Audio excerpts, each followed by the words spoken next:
Treasury Star Parade. Produced under the personal direction of William A. Beecher, with David Workman's orchestra and chorus and Frederick March and Neil Hopkins' timely satire entitled A Lesson in Japanese.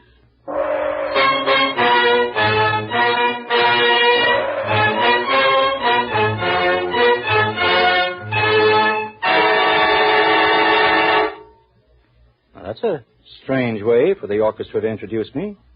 But this is a strange program we're bringing you today.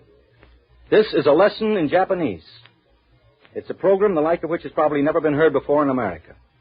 We thought you should know our enemy, your enemy, in the Pacific a little better. A fight in the dark is no good. It's no good to swing this way and that way. It's something unseen and unknown. So turn on the lights. Yes, turn on the lights and let's have a lesson in Japanese. And let's start with a simple little word, Bushido. Sounds harmless enough, doesn't it? There probably isn't one in 1,000 among you who've heard the word before. I was only introduced to it myself quite recently. Let's look at this word, Bushido. Let's sort of take it apart. Let's find out about Bushido. It's not going to be easier. The truth of the matter is that everybody who writes or talks about the Japanese is a little bit foggy. We've always had the Japanese in a quaint little picture, including cherry blossoms and dainty little gardens. That is, until they framed us at Pearl Harbor on December 7th, 1941. If you want to know who we are gentlemen of Japan. On many a base and dawn, on many a street and fan. Thus wrote William Schwenk Gilbert of the famous team of Gilbert and Sullivan in 1885.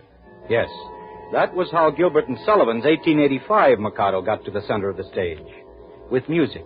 Lovely, gracious music. But Mikado of 1942, who was called Hirohito, sometimes Hero Hitler, got to the center of the stage like this.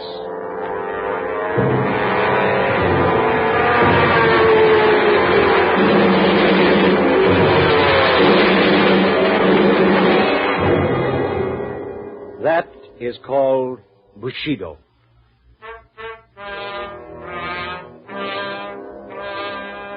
Remember that, please, because it's the all-important first word in this lesson in Japanese. Bushido. Am I right about the pronunciation, interpreter? Bushido. Oh, yes. Mm-hmm. Class? Bushido! Yes! Thank you. Now, you all undoubtedly noticed the hiss, which is a basic characteristic of Japanese speech. But let's get on with our lesson.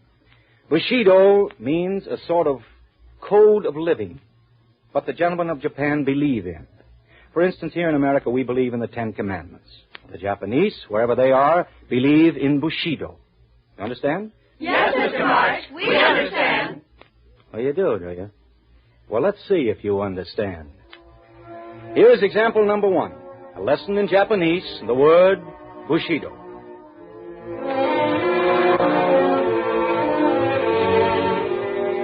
The place somewhere in Java. In a small clearing, a captured American officer faces a Japanese lieutenant. The lieutenant speaks. Naturally, we cannot be troubled to taking you with us as prisoner. So, there can only be one answer. I must telling you that my men are waiting for you on opposite side of those trees, with bayonets. I'm giving you a gentleman's way out. Here is pistol, it containing 1 bullet. You understand it? Yes, I understand. Very well. Taking the gun, please. Proceed.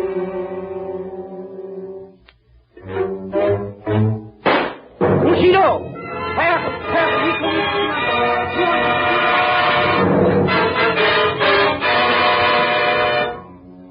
Did you hear him? Did you hear that Japanese lieutenant? We heard him. Yes. That was Bushido. And it's a very strange thing. But that young lieutenant was a living descendant of one of 10 strange little brown men who visited this country about 75 years ago. If you want to know who they were gentlemen of Japan. And they were ambassadors, sent here to ratify the new treaty between the United States and Japan. Now, our ancestors thought they were very quaint. and our newspapers of the period had many a chuckle over the peculiarities of the gentleman from Japan. How funny it was the time one of the Japanese gentlemen misunderstood the use of an earthenware vessel found under a hotel bed. Yes, it was very, very funny. And he pulled it out, turned it upside down, and used it for a pillow. The whole night through. Yeah, but wait. Our good-humored ancestors laughed at so many things those little Japanese men did. They laughed like anything when they found out that the Japanese were making little pen and ink sketches of practically everything American. They made sketches of ladies' dresses and men's hats, American buildings, American soldiers, Americans' machines, and of New York Harbor. In fact, everything and anything in American life, the whole way through. Well, why don't you laugh now? Our ancestors did. Are you wondering perhaps what the little men from Japan did with those so many pen and ink sketches? Well, can you connect that story with the skill of the Japanese in the use of the camera? Has this got anything to do with that wicked little word, Bushido? You bet it has. Listen, have you ever watched a well-trained monkey at a zoo? Have you seen how carefully he imitates his trainer? The monkey goes through so many human movements so well that he actually seems to be human. But under his fur, he's still a savage little beast. Now, consider the imitative little Japanese, who for 75 years has built himself up into something so closely resembling a civilized human being that he actually believes he is just that. But underneath it all is Bushido. I want to teach you to know that word Bushido better than you ever knew any word in your lives. We repeat it over and over because that's the way to learn. And remember, this is a lesson in Japanese. Mr. March, how about that man? He makes me nervous. He's Japanese, isn't he? What, the interpreter? Oh, yes, he's Japanese, but he's all right. He's an old friend. You see, madam, I do not believe in Bushido. But why not? Because I am an American. And that, too, we must remember. There are many Japanese who were born and raised in this country who are friends of ours. They hate and mistrust the Japanese way of life, Bushido, as much as we do. But let's get on. Consider still another descendant of those 10 little Japanese gentlemen who came to visit America some 75 years ago. Well, he lived among us. He even went to our colleges and our churches. And he went back to Japan to become Admiral-in-Chief of the Japanese Combined Fleets. And about a year before Pearl Harbor, Admiral Isuroku Yamamoto sat himself down to write a letter to a friend. Now, this is what he said. And, ladies and gentlemen, I am not kidding you. These are his very words. Anytime war breaks out between Japan and the United States, I shall not be content merely to capture Guam and the Philippines and occupy Hawaii and San Francisco. I am looking forward to dictating peace to the United States in the White House at Washington. Oh, yes.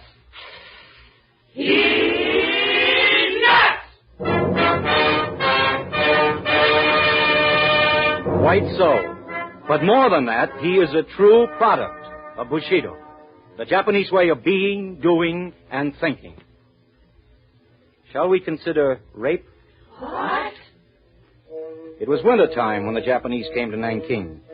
And through the bare trees, the girls of the college could clearly see the detachment of soldiers moving up the road from the city. Didn't trouble them. The guarantees for their safety had been signed.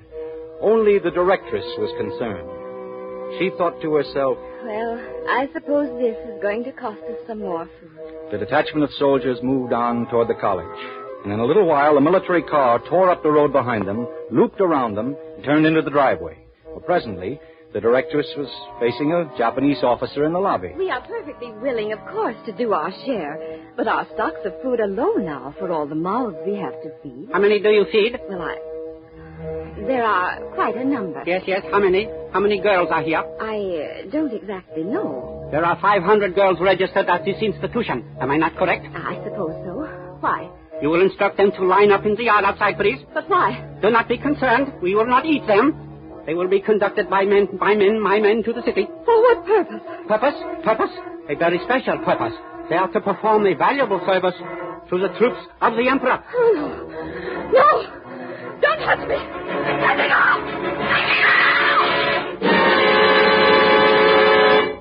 Bushido. truly. 500 young women, all of them with mothers and fathers somewhere, who never saw them again. And this wasn't a case of men running wild as in the streets of Shanghai. This was deliberately planned, organized kidnapping. And its purpose was, well, you tell us.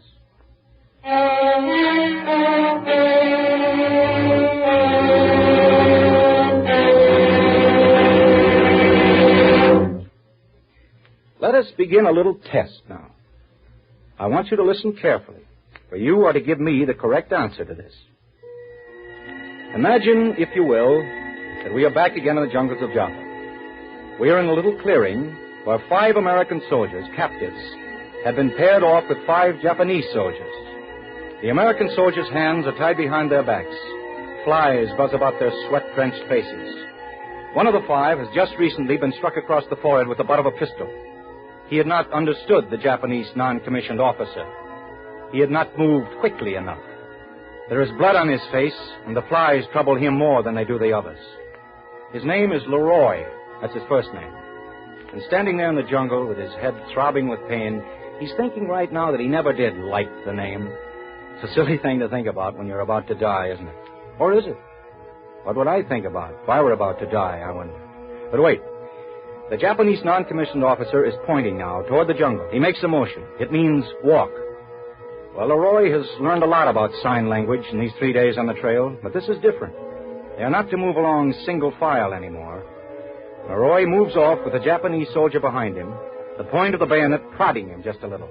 And the 4 other American soldiers move off into the jungle in 4 different directions.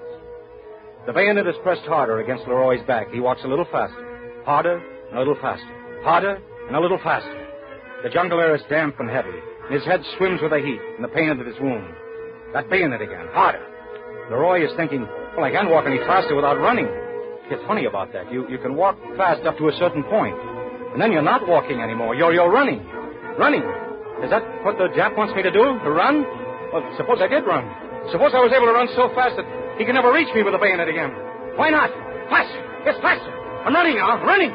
The bayonet's gone. It's gone. He can't touch me now.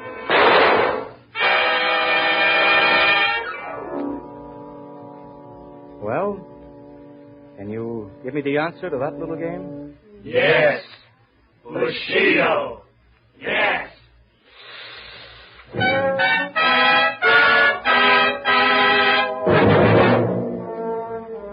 Well, there you are. A lesson in Japanese. And the meaning of that word, Bushido. I'm sure you'll never forget it. And I don't want you to forget it. And maybe later on, we'll have another lesson in Japanese. We'll see.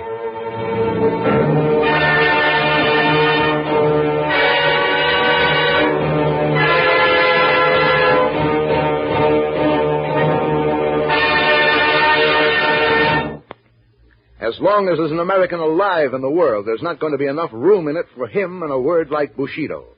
Are you doing your share? If you're investing at least 10% of your regular income in war savings, bonds, and stamps, you are entitled to display the new Treasury sticker and wear the new Treasury 10% war bond buttons. They're your badge of honor as Americans. You can obtain them, a sticker for your house and a button for each member of your family, from your payroll savings officer or from your city, county, or state war savings administrator. If you're not investing your quota of at least 10% of your income, then begin today so that you, too, can display these emblems of your patriotism.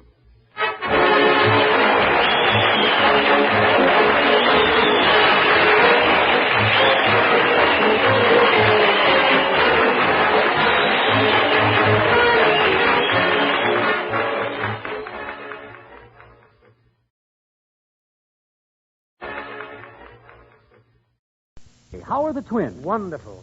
But believe me, I've got my hands full making their formulas and bathing them and everything. Bathing them? Mm-hmm. You mean you actually give those little things a bath? Certainly. Last night I decided to give them their first bath. Yes? I got the tub ready and sent Snooks to the drugstore for some baby powder. On the way home, she picked up Red and brought him back. Oh, Red. I was busy in the bathroom and didn't hear them come in, but they sneaked into the nursery.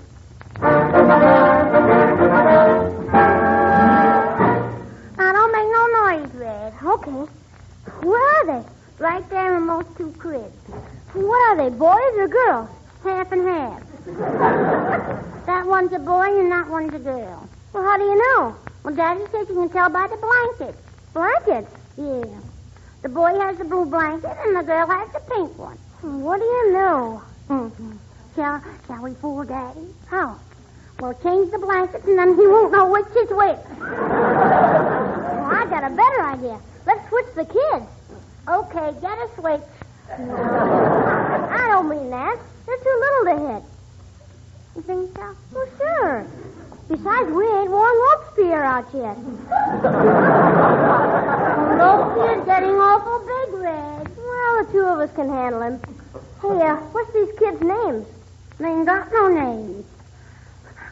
But I call them both Stinky. Do they bawl much? Only when they're hungry. And they eat 40 times a day. Well, I guess it'll cost me a pretty penny, but a deal's a deal. Which one do you want to trade? Take the boy. He's uglier.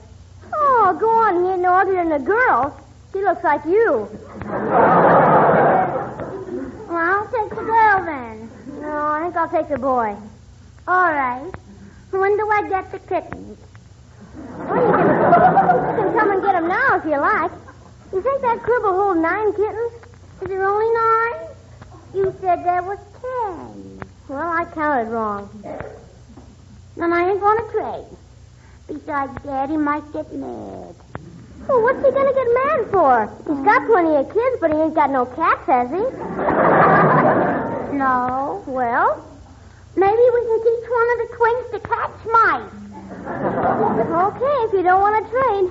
I better get out of here before your old man starts to... Snooks, when did you get Red? What are you doing in the nursery? Oh, hello, Mr. Higgins. Snooks just brought me in to look at the new babies. Oh, they're beautiful, Mr. Higgins. Oh. Do you really think so? Oh, yeah. If they had a mustache, they'd look just like you. The girl's got a mustache. Oh, nonsense. That's just from her milk. As soon as I bathe her, that'll disappear. Will she disappear, too? I hope not. Oh, where's the powder? Powder?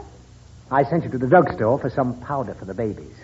Oh, they didn't have no gunpowder. So I didn't send you for gunpowder. Flea powder? No. I sent you for talcum powder. What happened? Tell him, Red. What does he know about it? Well, I went with him, Mr. Higgins. And when we got to the drugstore, there was an awful big line there, and we had to stand on the end of the line. Yeah. If it was so crowded, why didn't you go to another store? Because I forgot what you wanted. You forgot? Yeah. Then why didn't you come home and find out? Well, we didn't want to lose our turn, Mr. Higgins. Oh, that's ridiculous. What sense is there in standing in line waiting for your turn if you didn't know what I wanted? Well, we knew what we wanted. Have a jelly bean, Daddy? No. And I'll punish you for that as soon as I finish bathing the twins. You go home, Red. Yes, sir. Good night, Snooks. Good night, Red. If you find the other kitten, come back. Okay. Now move out of my way, Snooks. I've got work to do. Have you got the bathtub full? Yes, but I don't know what I'm going to use for powder. What do they need powder for, Daddy? To make their bodies smooth. Well, why don't you rub them with sandpaper? Yeah. Maybe you'd like to see me trim their nails with a hatchet. Yeah. Let's do it, Daddy. Oh, let's kill it. Oh, stop it. I'd better get busy before the water gets too cool. Are you going to put them both in together? No, I think I'll take the boy first. What are you going to do with him? Put him in the water, of course. Can I drown the girl? Drown her? Yeah. You don't think I'm going to drown this baby, do you? Do you? Uh-huh. You're out of your mind. Go fetch me a towel, quick. Where's the towels, Daddy? In the linen closet. Bring it to me in the bathroom. Do you want a boy towel or a girl towel? Bring one of each. And hurry. Now. Easy, little fella. I'll have you bathed and back in bed without you even knowing it. Now, let's get these things off. Here's towels, Daddy. Oh, thank you. Put them down on the hamper and leave the bathroom. Why? Because ladies don't watch gentlemen while they're bathing. Why? Because they don't. Get out.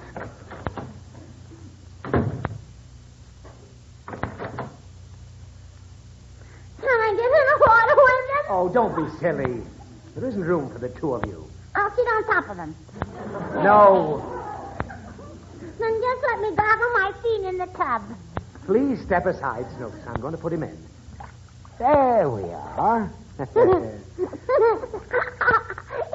even holler, Daddy. No. He's That's cute. because I got the temperature of the water just right. If the water's too hot, the baby turns red. Do you cook them like lobsters? You don't cook them at all. The excessive heat of the water will cause the skin to turn a deeper red than it is. If the water's too cold, the baby will turn blue. He's turning white, Daddy. Why, of course. You know what that means, don't you? Yeah. He needed a bath. No. It means the water's just right. Well, that's enough, little man. Hand me a towel, Snooks. What for? I want to dry him. Well, why don't you hang him on a clothesline? Give me a towel and hurry. The child's slippery. Here, Daddy. Have to dry them very gently. Now, you go on to bed while I bathe the other one. Oh, can I watch? You've already watched me bathe the boy. You don't have to watch the girl. Well, just let me watch while you undress her. Oh, what for?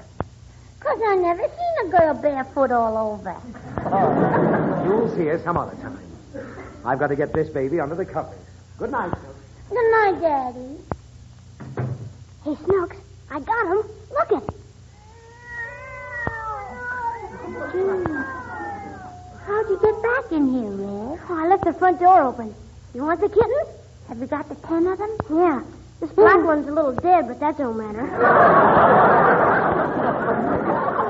Where's the kid? He's in his crib. Daddy just washed him. Do I get his rubber pants, too?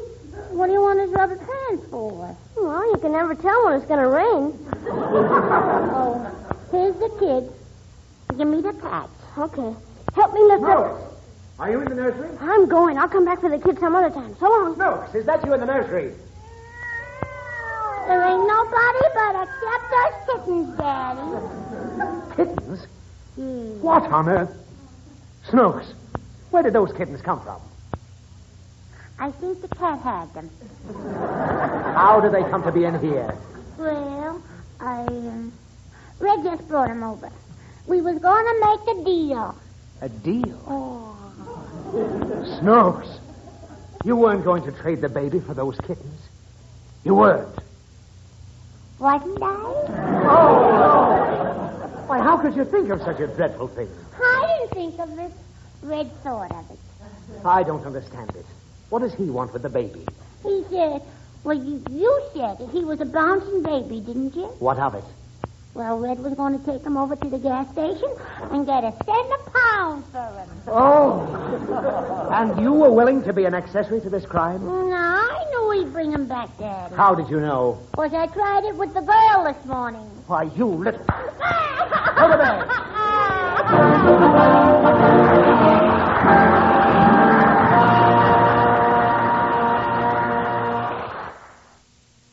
The Aldrich Family, based on characters originated by Clifford Goldsmith and starring Ezra Stone as Henry with Jackie Kelk as Homer. Henry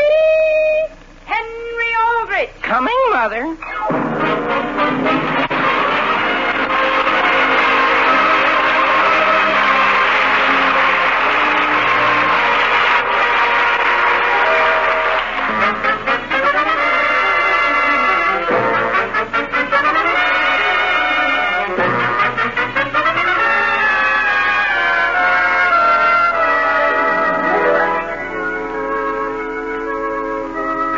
Schofield, Tom Sawyer, Huck Finn. They're more than just characters in books, for the things they say and do are the things real boys say and do. And Henry Aldrich is another of these typical American youngsters. A boy from your own block, perhaps from your own home. Now our scene opens at the Aldrich telephone. Hello, operator. I want Elm 629. Elm 629? Henry, tell him exactly what you think of them. Gee whiz, they must have arrived by now. Number, please. Operator, I just gave it to you. Elm 629. Henry? Yes, Father? Are you through with that telephone? No, sir. I'm still trying to get my number. Hello, Centerville Station.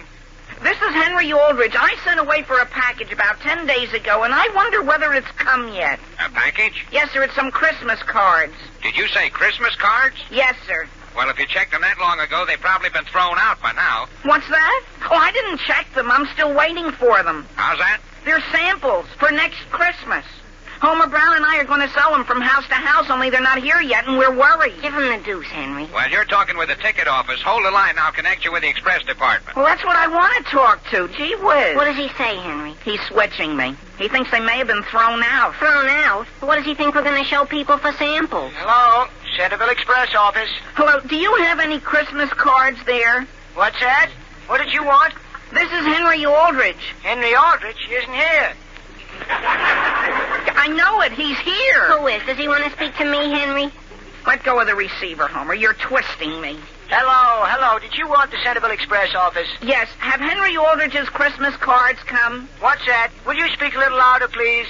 Where are my Christmas cards? You know, it's a funny thing, but it sounds as though you keep saying Christmas cards. I am. They were sent by express. Well, this is a fine time to be calling us. You should have reported it last January. But I just ordered them in May. Well, why don't you come down here sometime and fill out a tracer? But gee whiz, don't you realize there's a war bond drive on? What's that? If we don't get those samples, we can't get any orders to buy bonds with. I'm sorry, but you'll have to come down. But wait, Hello? That's telling him where to get off, Henry. Imagine. Henry? Yes, Father? Are you through? Yes, sir, for a second.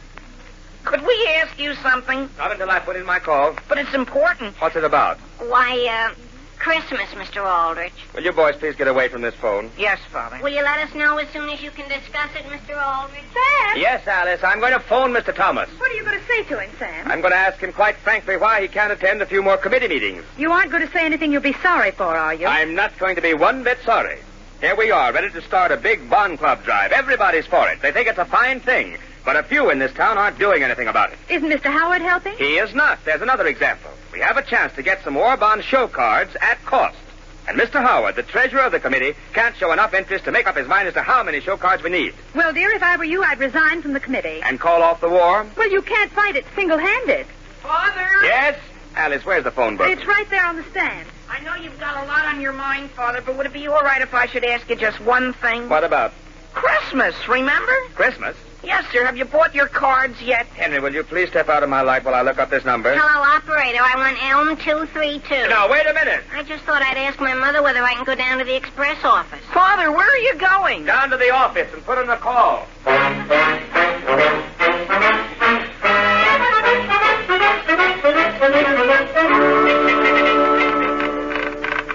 Now then, tell me once more why you came down here to the express office.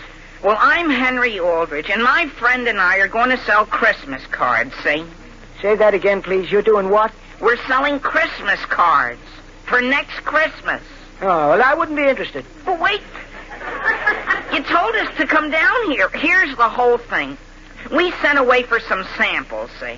We're going to take orders, but you don't have to put any money down until September 1st, and we'd like to know where they are. Is that clear? Yes. Where what are? Our Christmas cards. Henry, maybe I better explain it to him. No, Homer, you'll only confuse him. All I know is there's nothing like that here. Well, what are we going to do? Here it is June, and Christmas is getting closer every month. I'll say. Gee whiz, we're going to use all the profits to join the War Bond Club. You are?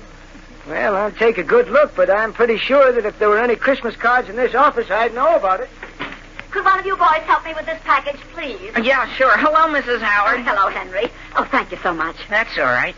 This is heavy, isn't it? Yes. Thank you. I always said you were a gentleman. Well, thank you, Mrs. Howard.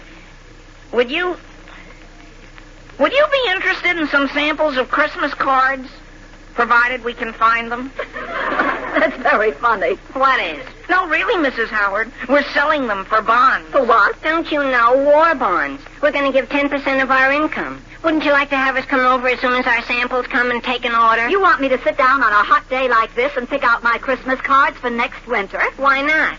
And Mrs. Howard, I guess we haven't made ourselves clear. What they do is print your name on each card. That's what takes the time. Sure. Especially if they print it in Old English. You mean it takes 6 months? Well, if you want it done right, it does. And, Mrs. Howard, if you put it off, the first thing you know, snow will be falling and the Christmas bells will be ringing. My goodness, what's that? What's what? Oh, just a freight train. Oh. Couldn't we interest you, Mrs. Howard? Just to sort of help our drive. Well, do you have any playing cards that aren't too fancy with just Merry Christmas on them? Oh, yes. I'm pretty sure we have. And they're cheap, I think. Well, I'll tell you what you do. Mr. Howard does all the ordering, so you phone him, and if it's all right with him, it's all right with me. Well, thanks very much. Do you want your name printed in Old English? Yes, you might as well, as long as we've got plenty of time. Say, Henry, there's no shipment here that I can locate. You're sure? Oh, Yep. Mr. Harris, I want to send that box of books there. Collect. It's all marked and everything. Yes, ma'am. You want to wait for a receipt? No, I'm in a hurry. I want to get home before I get stuck in a snowdrift. What's that? What's that? Merry Christmas. What did she say? It's all right. Are you sure our package isn't here? Yes, sir. Because, gee, how are we going to buy bonds if we can't go to work? You're buying bonds? Sure, that's what this whole thing is about. Sure. Henry and I are having a drive. In conjunction with the rest of the town? Oh, sure. Well, I didn't know it was that important. Now, you say your package was shipped about how long ago? 10 days ago, wouldn't you say, Homer? That's the way I figure it. I see. Do you know whether it had anything breakable in it? Breakable? Yes, any glass. Glass? No, I wouldn't say so. Would you, Homer? No, I've never seen a glass one that I can remember. No, I'd say definitely no glass. Uh-huh. Well, let's fill out one of these blanks here and see whether we can get a tracer started. And please make it urgent. Oh, yes. And add no glass. Do you think it'll take very long? Because until it gets here, we're practically at a standstill. Well, I don't suppose I ought to do it, but since it's connected with the Bond Club drive, I'll send the main express office a wire.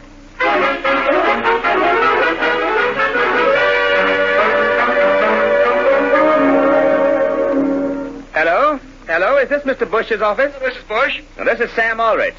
Say, I was just talking with Ted Thomas. I asked him to do a little work on this Bond Club committee, and he seemed very much pleased. Yes? In fact, he said he was for it 100%. Fine. The only thing is, he says he's sorry he has a couple of other things that he's going to have to give his time to, and he suggested you take his place. That's for the bond committee, Sam? Yes. That's fine. That's just fine.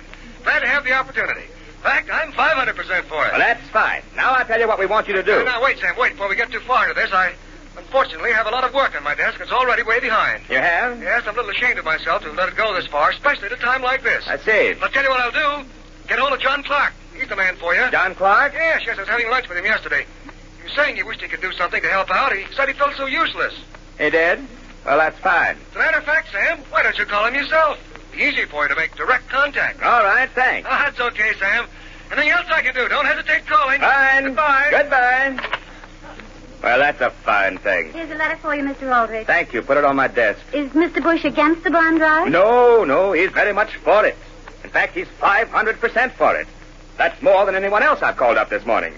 Did you talk to Mr. Howard? Yes, he said he doesn't think 1,000 show cards are necessary to advertise the bond drive. What does he want us to do? Keep it a secret? Well, he said he wants to think it over and you ought to call him back. Are you going to ask Mr. Clark to help you? Not right away. I'm going to sit down and rest a minute.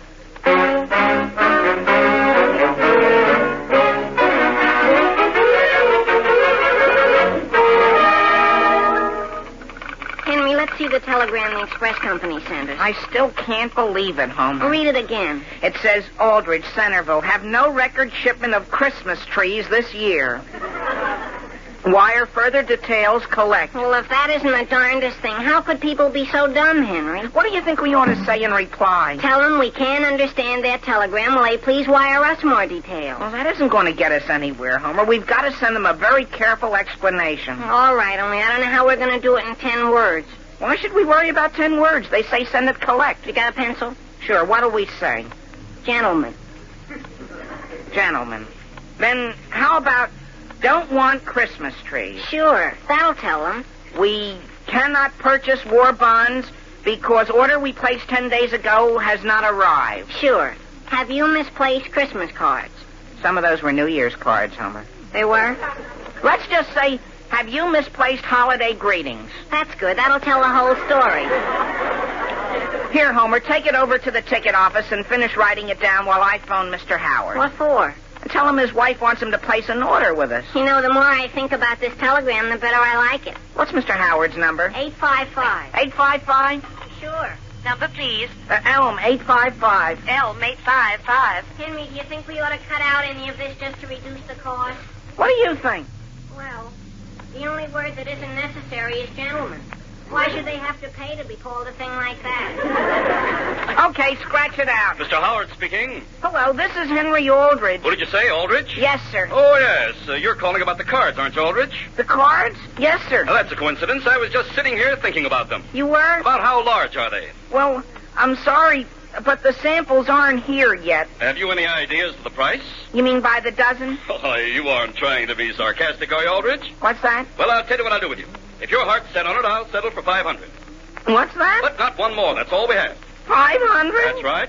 Well, what kind of lettering would you like on them? Something in the way of Old English? Old English? Don't you think block letters would be easier to read at a distance?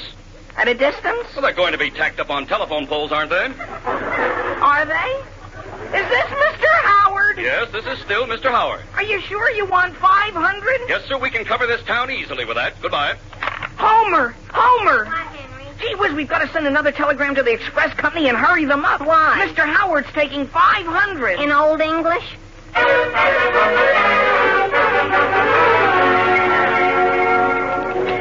Have you seen this, Joe? What is it? The adjustment desk sent it up to us. It's a telegram from Centerville, signed Aldrich. And what's it about? Well, I don't understand it. It says, don't want Christmas trees. Cannot purchase war bonds because order placed 10 days ago not arrived. Have you misplaced holiday greetings? Well, that's clear enough. What sense do you make out of it? Well, they're having some kind of a bond drive. But what are they using Christmas trees for? Don't ask me. Probably for decorations. And they decided it was a bad idea. But we don't have any shipment of trees. All right, fine. And everybody's happy. Yeah, but Joe, why do they say, have you misplaced holiday greetings? Hey, what's that? Isn't that a period right after misplaced? Is that a period? Sure, but it ought to be a question mark. Here's how it goes. Cannot purchase war bonds because order placed 10 days ago has not arrived. Have you misplaced? Question mark. Holiday greetings, Aldrich. What are the holiday greetings for? I don't know. Isn't next Sunday Father's Day? Sure, but how do they know I'm a father? And look at this, Joe. What they're looking for is a shipment of bonds. Of war bonds? Yeah, it says so right there. The drive is held up because we misplaced the shipment. Gee, Bill, that's a pretty serious thing. Telegram, Mr. Cooper. Well, what's this one about? I don't know, but it's marked right. Oh, it's another one from Aldrich. It says, must have shipment. Have sold 500. Holiday greetings. Polite guy, isn't he? Hey, we're going to get into trouble, Bill. You better send that up to the superintendent and let him try to figure it out.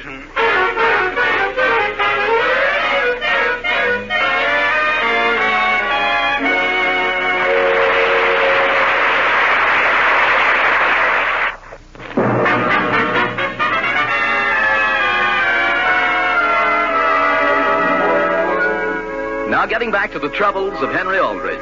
Henry and Homer had planned to take orders for Christmas cards in order to make enough money to buy a war bond. When the samples for the cards did not arrive, they wired the express company. They wired a second time. While the boys are waiting at the station for a second reply, the scene opens in Mr. Aldrich's office. Hello? Is this John Clark? This is Mr. Clark. Well, this is Sam Aldrich, John. Yes? I was talking with Mr. Bush this morning about our bond drive. I wanted him to do some work on one of the committees. Yes, is he going to? Well, he wants to. He's for us 500%. But he's tied up right now, and he suggested I call you and see whether you couldn't help us out. Well, that's fine. I'm glad you called. Good. Now I'll tell you what we'd like to have you do. Now, wait, Sam. Is this something that has to be done in the next few days? Yes, it'll have to be. Well, that's too bad. Because after next week, I could give you all the time you want. But you can't right now. Well, you know how things are in my business, Sam. I'm with you heart and soul, but my hands are tied. I see. You know me, Sam. I'm for this drive 1,000%. And I wish you luck. Goodbye. Goodbye. Here's the box that just arrived, Mr. Aldrich. A box? What's in it? A supply of 10% pledge buttons for the bond drive. Are they all 10%? Aren't any of them 1,000%? Hello, Sam Aldrich speaking. This is Howard. Yes, Howard. Sorry I was out when you called, but I got your message. My message? Yes, and I don't understand it. What message are you referring to? Whether I prefer red or green envelopes. For what? For the cards, the show cards. Why would we want envelopes for them? That's what I'm asking you. Well, we certainly don't want to go to the expense of ordering 1,000 envelopes. 1,000? Now, look here, Aldrich. We agreed to order only 500 cards. Oh, we did? So let's not spend any more time discussing it. I've got a lot of things on my mind. Are you too busy to come to a meeting at 2? I'm afraid I am, Sam. I've got a late luncheon engagement. But you call me when it's over and let me know what you did. Yes, of course. Goodbye, Sam. Goodbye. Sam? Alice, what are you doing down here at the office? Sam, I thought we were going to meet for lunch. I've been waiting in front of the Emporium for half an hour for you. I'm sorry, Alice, but I've got work to do on the Bond Club parade. Dear, do you have to work this hard? Why can't Henry help you? Now, Alice, what good can one boy do?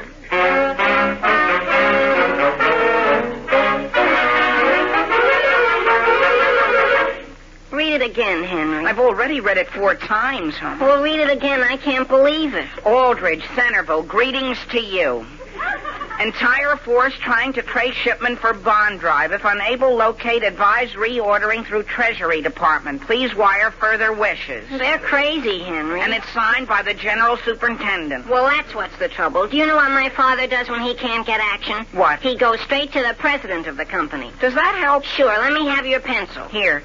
Gee whiz, don't they realize we're losing orders left and right? And, Henry, what about the big parade? We don't want to ride on a float if we haven't even bought our bonds. That's what I say. What are you writing? President of the Express Company. Time is growing short. Now, how about time is shortening? Yeah, time is shortening. Losing orders. What will we do about bond parade? Please send greetings.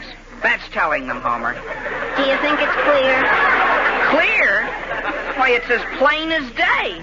And look, just as soon as we've sent this, let's call Mr. Howard again. What for? I just thought of something else we forgot to ask him.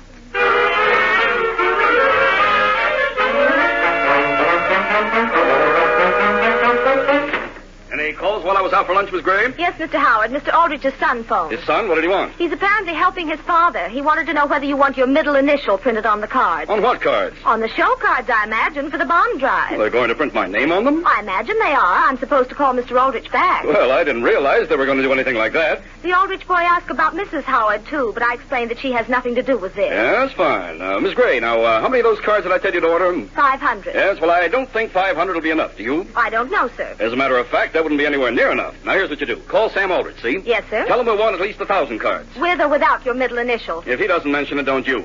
After all, I don't want him to think my name has anything to do with doubling the order. Yes, sir. Besides, I don't really care whether the J is in or not. Yes, Mr. Howard.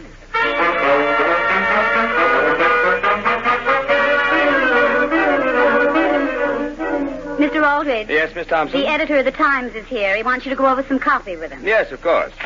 Tom, come on in. Oh, hello, Sam. I just stopped by to show you the story about the bond driver running tonight's paper. Fine. Better give it the front page, nearly half a column. Yes, half a column. You couldn't spare any more than that? Well, half a column's quite a bit, Sam. Tells the whole story. The only thing Now, is... Sam, you know me. I'm for this drive, but I can't overdo it. After all, my subscribers expect to find some news in the paper. The only thing is, Tom, the other paper's going to give their entire front page. We need the same from you. You mean some of the folks are against this drive? No, most of this town is working its head off. But there are a few, Tom, that need waking up. They're the ones we've got to sell on investing 10% of their income for the rest of this war. Ah, don't you worry, Sam. Everything's going to be fine. Excuse me. Hello, Sam Aldrich speaking.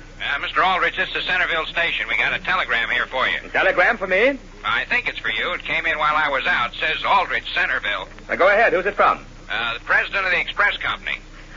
From whom? What's he say? What's it about? He says, greetings. Am doing everything in my power to facilitate your bond drive.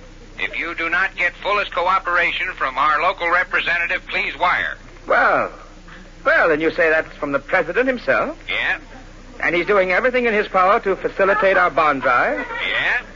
And what's the rest? If we do not get fullest cooperation from local representatives, please wire? Yeah. And greetings. Greetings. Yeah, but that's not the important part. And you say it's signed by the president? Yes, sir. Are you sure that's for me? Well, it's addressed to Aldrich. Well, then I guess it is. Yeah, goodbye, Mr. Aldrich. Goodbye. Well, Sam. What's that, Tom? Isn't everybody that gets a telegram like that? I beg your pardon? Now, tell me frankly, Sam, about how much space do you think this paper ought to give to make this drive a success? Well, to tell the truth, that should be up to you. But we'd like a lot more than we're getting, a great deal more. And frankly, Sam, I think you should have it. Oh, excuse me.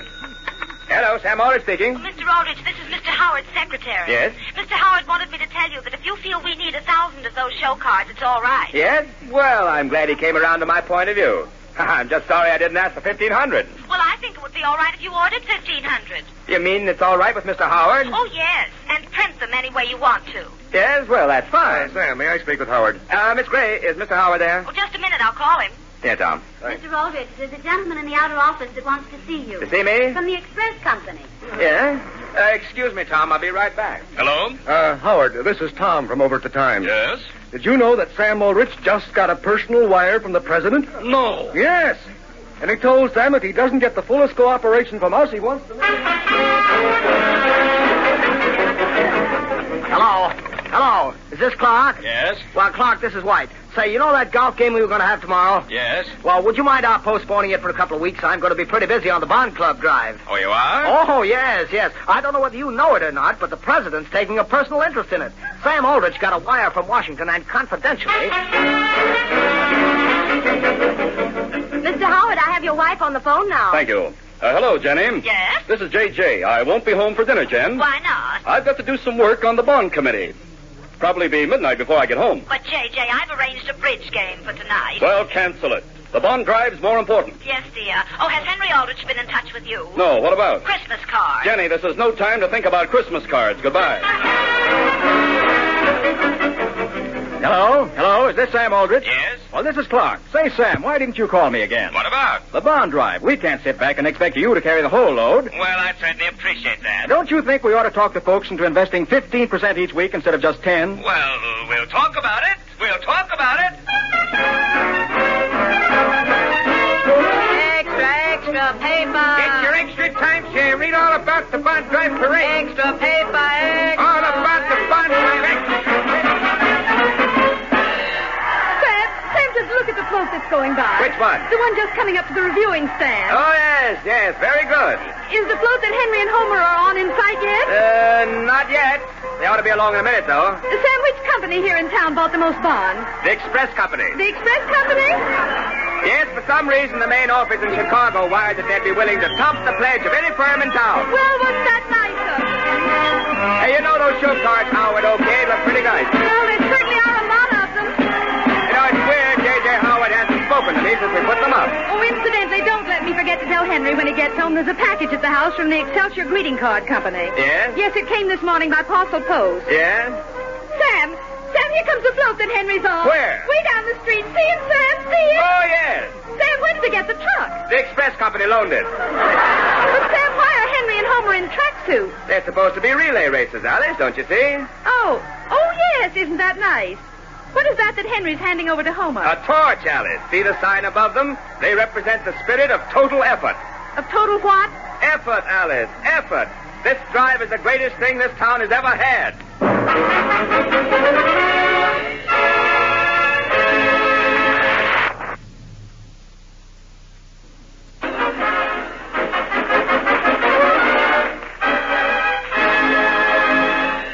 Listen again next week, same time, same station, for another sparkling half hour with your favorite youngster, his family, and his pals. The Aldrich Family, starring Ezra Stone, is written by Clifford Goldsmith. Servicemen and women of the United Nations, sound off.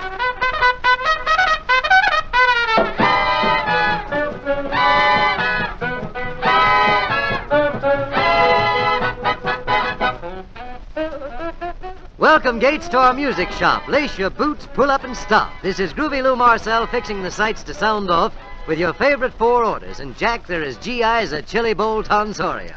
We're going to jump from A to Z on your red, hot, and blue tune parade. So ain't you glad you stayed?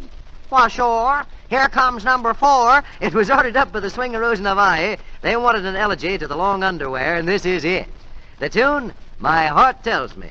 And handsome Andy Kirk throws up the music screen for a fine vocal by June Richmond.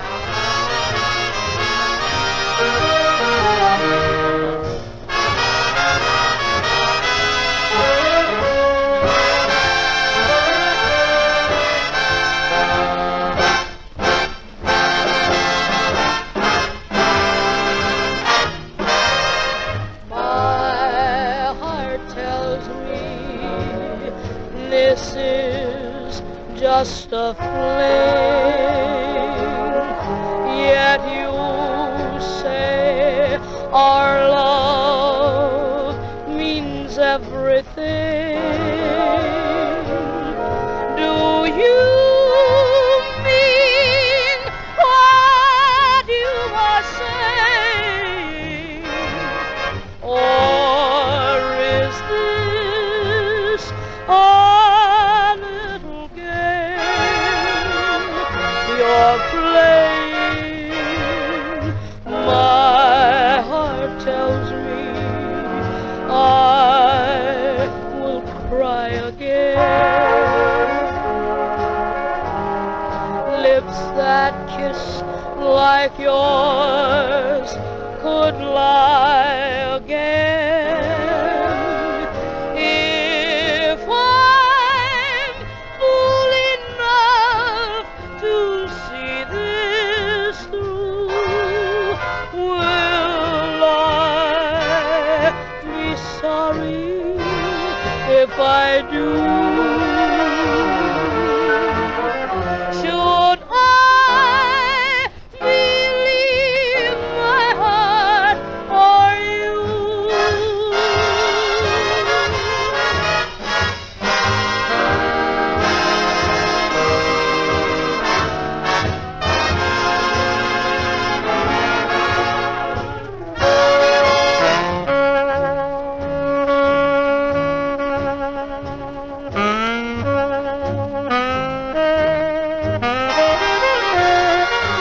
If I'm fool enough to see this through, will I be sorry if I do?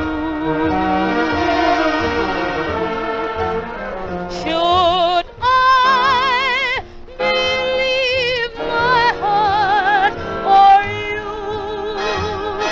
Or should I believe my heart or you?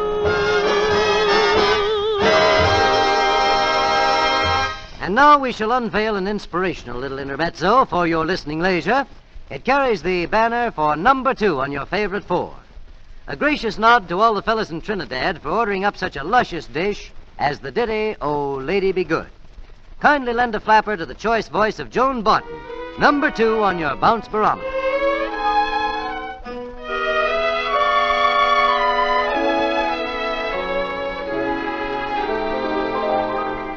Oh, sweet and lovely lady, be good. Oh, lady, be good to me.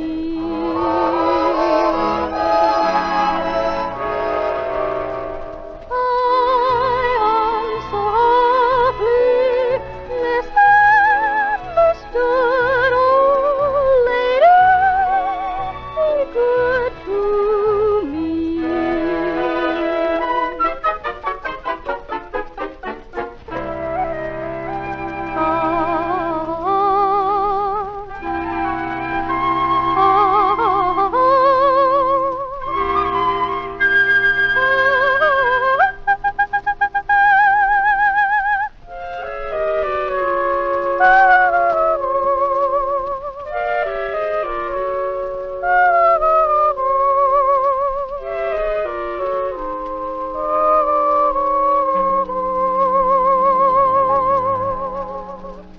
Now, don't that sound kind of corny? Well, it does to me. Songs have been changed, been rearranged. Here's how they'd sing this today. Sweet, lovely lady, be good. Oh, lady, be good to me. I am so awfully misunderstood. Oh, lady, be good to me. Oh, please have some pity. Just put one and one together in a straight big city. Oh, sweet and lovely lady, be good, oh lady, be good, be good, be good, be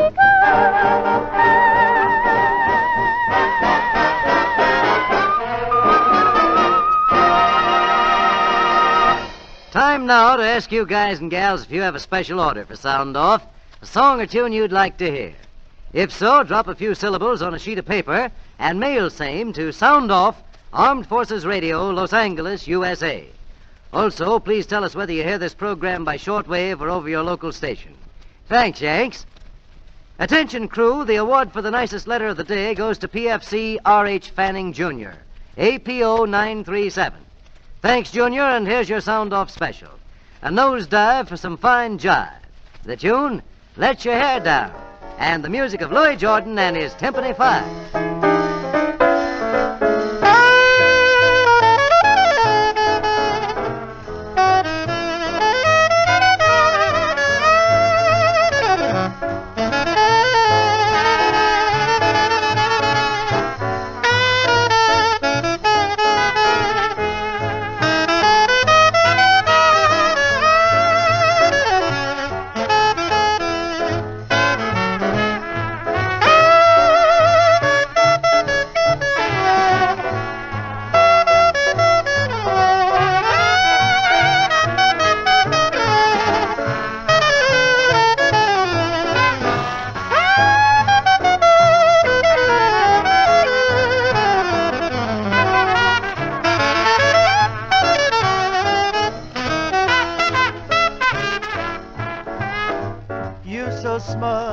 Satisfied.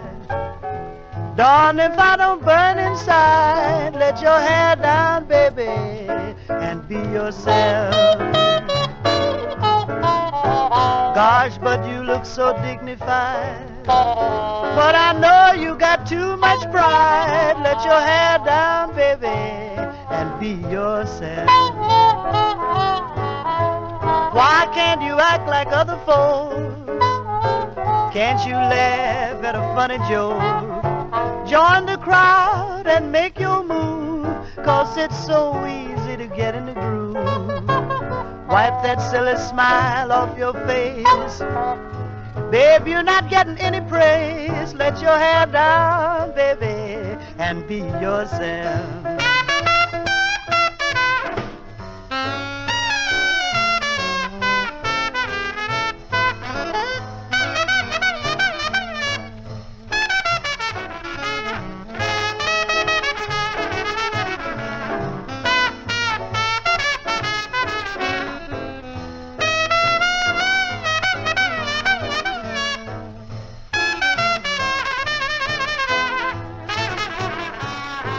Why can't you act like other folks? Can't you laugh at a funny joke? Join the crowd and make your move, 'cause it's so easy to get in the groove. You wonder why you ostracized. Why don't you go and get psychoanalyzed? Let your hair down, baby, and be yourself. And there she blows, brethren, which brings us up to number one, and the head cheese on this Yardbird Ballet. Its tenderness has often been featured on the heel and toe circuit, and that's good. The gang in Sicily sent in the special orders for our winner, and the tune, You're the Rainbow, the music of Harry James and the voice of Buddy Marino, number one.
star.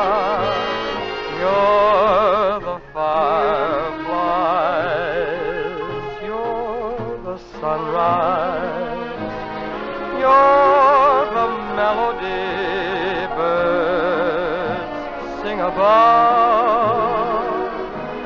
You're a June day. Oh, and by the way, you're that little girl I love.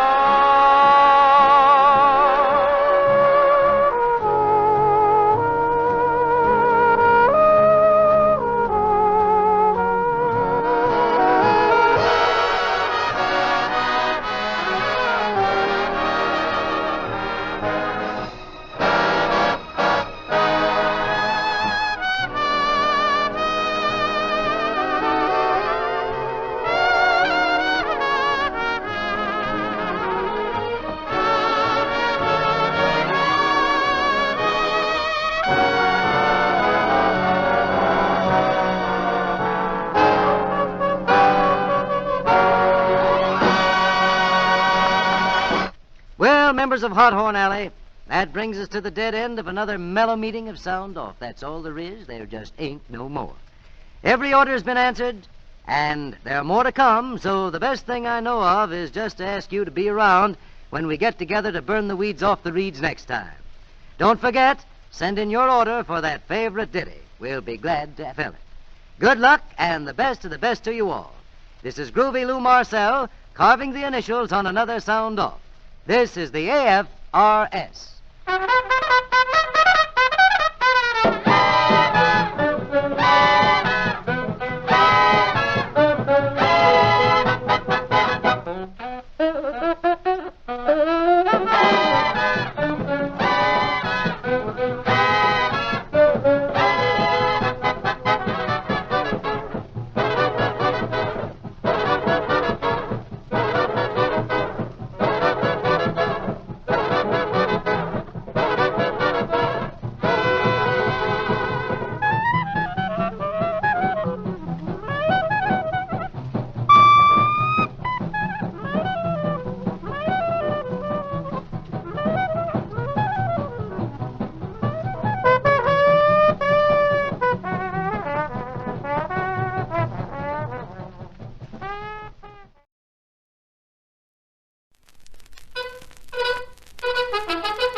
Fiery horse with the speed of light, a cloud of dust, and a hearty hi-yo, Silver, the Lone Ranger.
The first transcontinental railroad was one of the most important steps in the winning of the West. The railroad was of prime importance to the future of the country. But powerful forces, cattlemen, stagecoach lines, and steamship companies opposed it. Outlaw opposition sprang up, and the Lone Ranger was commissioned by the President to lead the fight against the enemies of progress. Return with us now to those thrilling days of yesteryear. From out of the past come the thundering hoofbeats of the great horse Silver, the Lone Ranger rides again. Come on, Silver! We're heading for Greg's Corners. Out, Silver! Hi!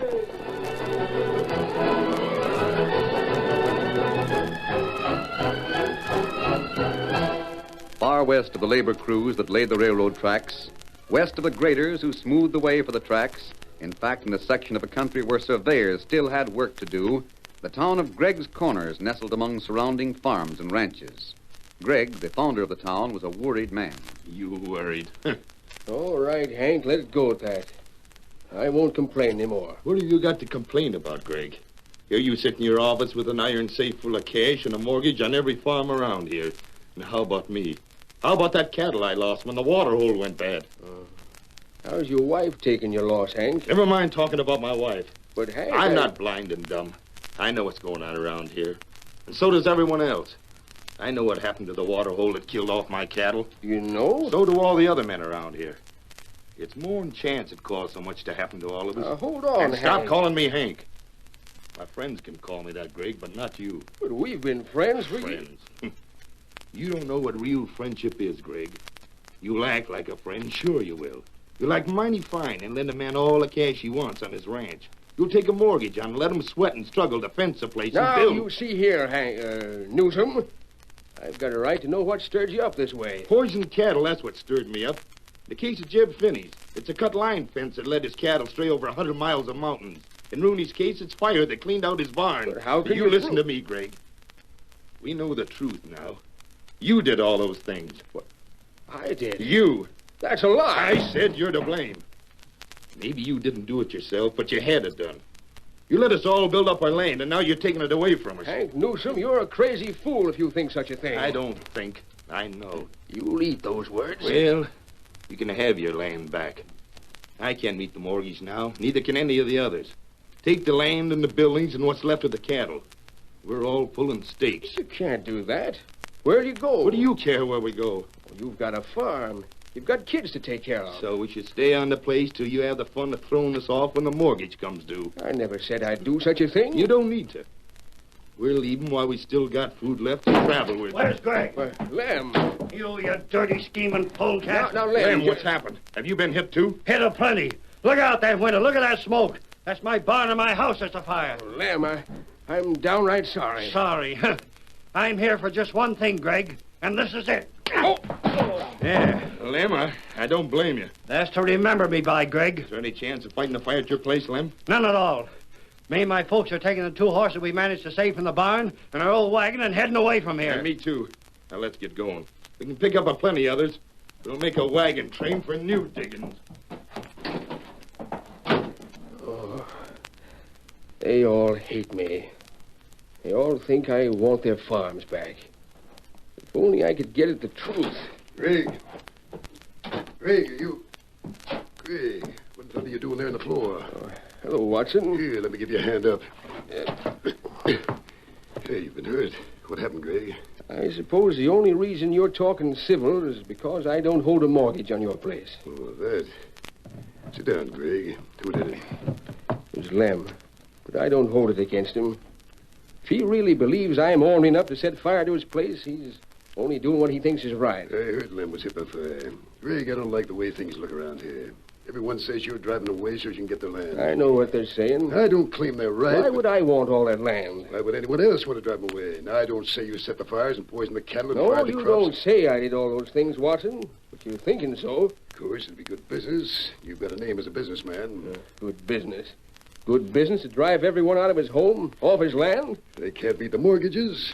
You'd get the land back. What do I want of all the land? What good is the land? Of course, Greg, it's worth a lot more now than it was when you sold it to the settlers. Watson, if I could only tell all the men.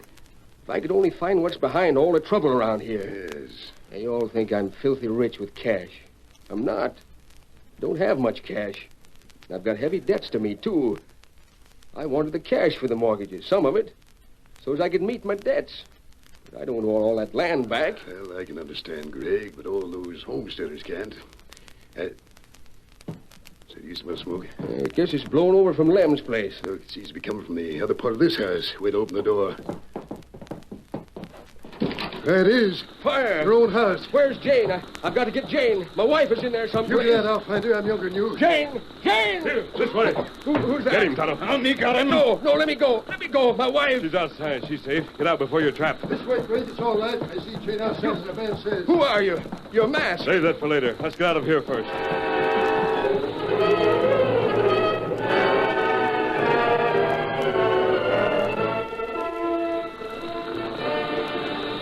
Well, that's the end of my house. Nothing left but smoldering embers, Jane. After all the years we lived there. Oh, Greg, now what will we do? Well, it might be a lot worse, Jane. There's a lot of farms with good houses on them. Your husband owns them all. But what can... I guess the mortgage papers are all on file at the clerk's office, aren't they, Greg? Yes. Where'd that engine and the masked man go? I don't know, honey. I don't know where they went. You think they started the fire? No, I'm afraid it was someone right around here. Someone that's got to hate me. That's what I think, Greg. It's probably one of the men that fears you drove him off his land. Jane, this is one of the times that makes me wonder if all our honest living's been worthwhile. Everyone thinks I'm the lowest, most ornery sort of a skunk that ever lived. I don't have a friend left in the world. You can count on me, Greg. Of course, I've only lived here for a short time, but I'll stand by you. Wonder where that engine and the masked man went. They came all of a sudden and disappeared just as fast.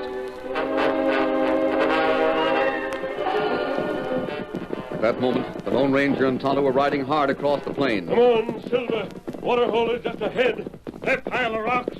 That's where water is. Good. We've reached it before the prairie wagons. Rein up, Tonto. We'll water our horses. Move, Silver. Move. Now, Tonto, this is the last water hole for quite a distance to the east. That right? Most of the people leaving Greg's Corners will stop here and fill their barrels before going on. I want you to wait here, Kimosabe. Meet those people when they come and ask them to stay until I get back. And where you go? I've got to get to some of the railroad workers east of here. I think I know why Greg's been blamed for a lot of things he didn't do. Me wait here, then. Keep all settler here. I'll be back in 2 days at the most. Steady, big fella. Come on, Silver.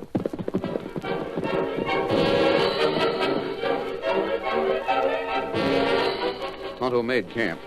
By nightfall, several families had arrived in prairie wagons. Some of the men wanted to continue on their way. Others, out of curiosity, were willing to remain. Hank and Lem were two of the former. Yeah, this is probably some more of Greg's work. He wants us to stay here and starve. That's what he wants. Greg not know about this. Then why are you holding us here? What if we won't stay? You stay. Me make sure of that. Hey, where's the horses? Yeah, where are they? Horses? What do you mean? What do I mean? What did I say? We're in hitch to let the horses graze a while. They was all over there together. Yeah, I saw them there. Where are they now? Oh, I thought you knew, Hank. Horses led away by an Indian while you was filling the water barrel. Led away? Where to? Oh, we gotta find them. There's the redskin. He's on that paint horse. That's the one he rode while I led the horses away. Now it's too late. He's got away. We ain't a fine pack of fools to let him steal our horses right under our noses. Boys, Lem, Hank, take it easy. It's all right. All right. All right, my Aunt Hannah. How are we going to move from here without the horses? We'll have the horses when it's time to move. What are you laughing at? I don't see anything funny. I know who the Indian's partner is. It's the Lone Ranger. I helped Tonto make off with those horses. You see, boys, I know about the Lone Ranger. Then tell me about him. Who the Sam Hill is he, and why is he interfering in our business? You'll learn more about the Lone Ranger pretty soon. Now you might just as well relax and help us fix camp here, Lem. Because we're here to stay until the Lone Ranger gets back.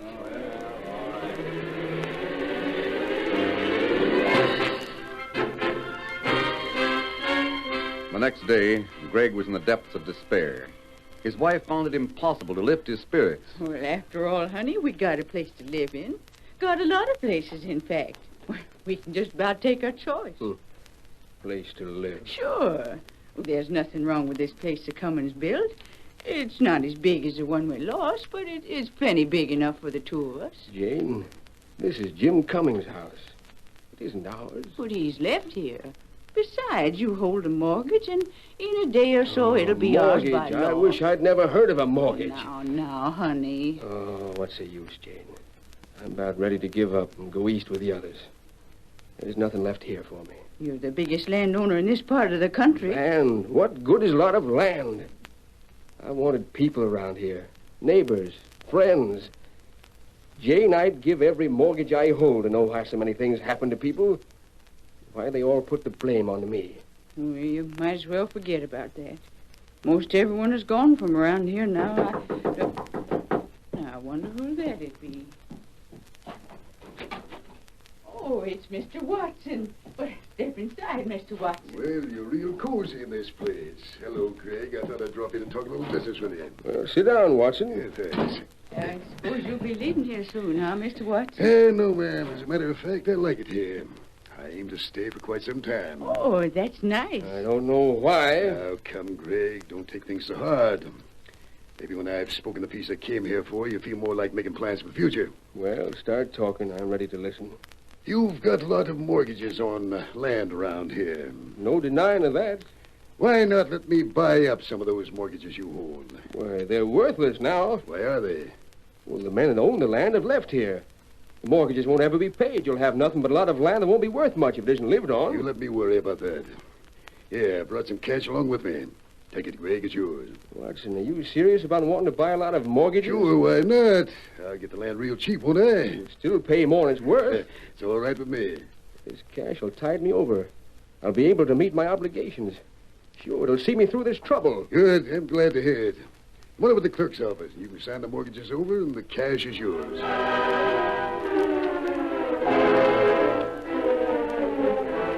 In an hour, the exchange was completed, and Watson went to his own office, the owner of many farms and ranches around Greg's Corners. He slammed the door with a hearty laugh. We put it over, Lefty. Look, here's a bundle of paper. Great work, Watson. Now I guess you can pay me off. You can pay it off in good time. Just wait till Greg finds out what a fool he's been. Wait till he finds it out.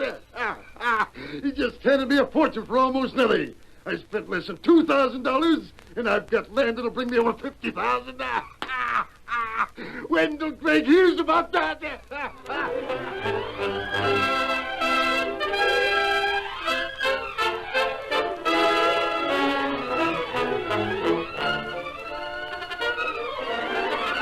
The curtain falls on the first act of our Lone Ranger story. Before the next exciting scenes, please permit us to pause for just a few moments.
Now to continue our story. Watson was in his office on the second day after he had bought a number of mortgages from Greg, the founder of Greg's Corners. The afternoon had dragged slowly, and Watson was about to close his desk when...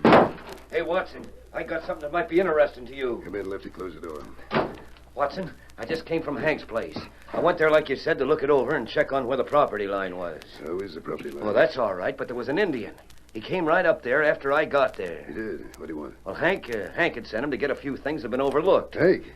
But Hank is 3 days' ride from here by this time. Yeah, that's what we thought, only he isn't. Neither any of the other settlers. They're not? No. Where are they? Well, east of here at the water hole. They set up a camp there. They're staying right there. Why are they? Well, I don't know. Find out. Go there and talk to them. Learn what you can. Find out why they didn't move east and how long they plan to stay in that camp. You know, I won't feel easy with those folks near enough to learn what happens in the next few days. Right, I'll find out all I can about them, Watson. Hurry it up. I'll start first thing in the morning. Morning? You'll start right now. It'll be dark before I get there. What of it? I'll get going. I've got to know about things.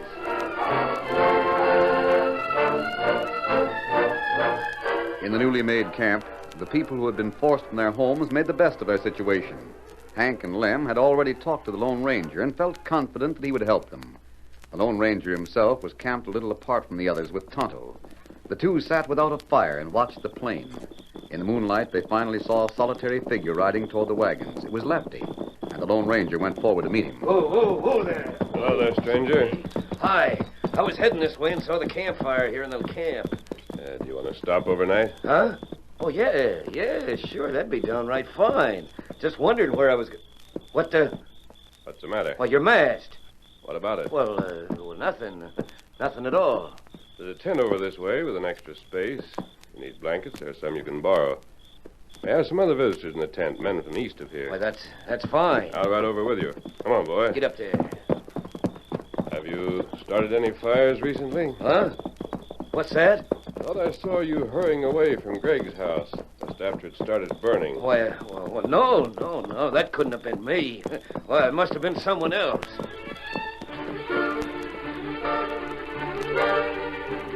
Lefty felt increasingly uneasy as he walked toward the tent.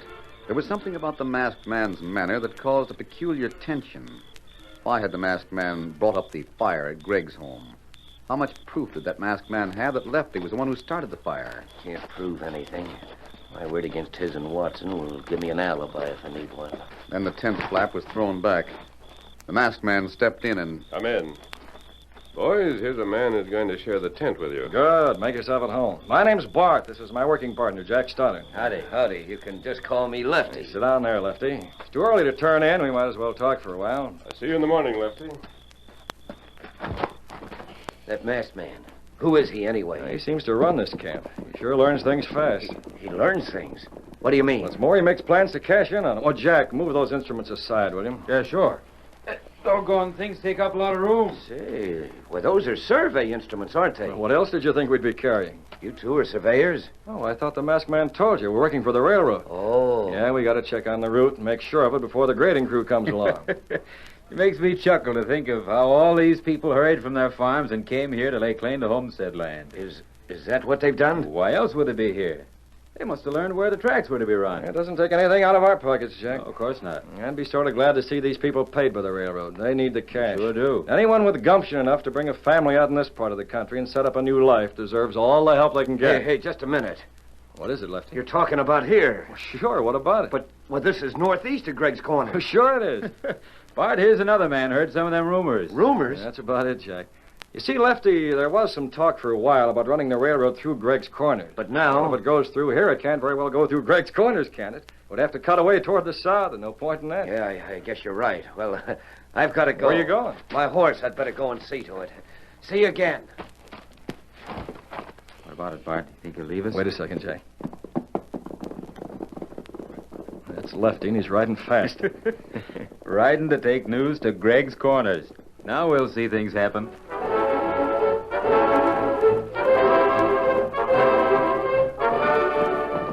Lefty rode as fast as his horse could travel.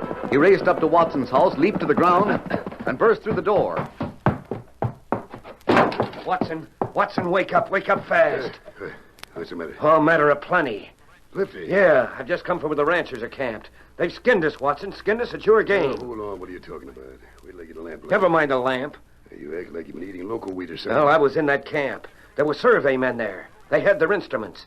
The railroad isn't going to come through Greg's Corners at all. What? I thought that'd move you. Not come through Greg's Corners. Well, it's got to come through here. I got my information. Well, your information was wrong. The settlers are all planning on staking new homesteads near the water hole. Then they can sell rights to the railroad. Hey, well, that double-crossing... Wait till I get my hands on the man that gave me that information. Listen, are you telling me the truth? Yeah, I am. Honest, I am. I've got to work fast. I've got to get to those ranchers. How long will it take? Well, you can make it by daybreak if you ride hard. And I'll ride hard. Maybe they won't sell their land. They don't own it yet. But they can... Get the lamp lighted. Quick about it. I have to find a couple of my law books and get some clothes on. Hurry up. Get my horse saddled. Yes, sir. I'll find a way to deal with those poor fools. The day when they can outwit me will never come. I'll put my deal through. You just wait and see.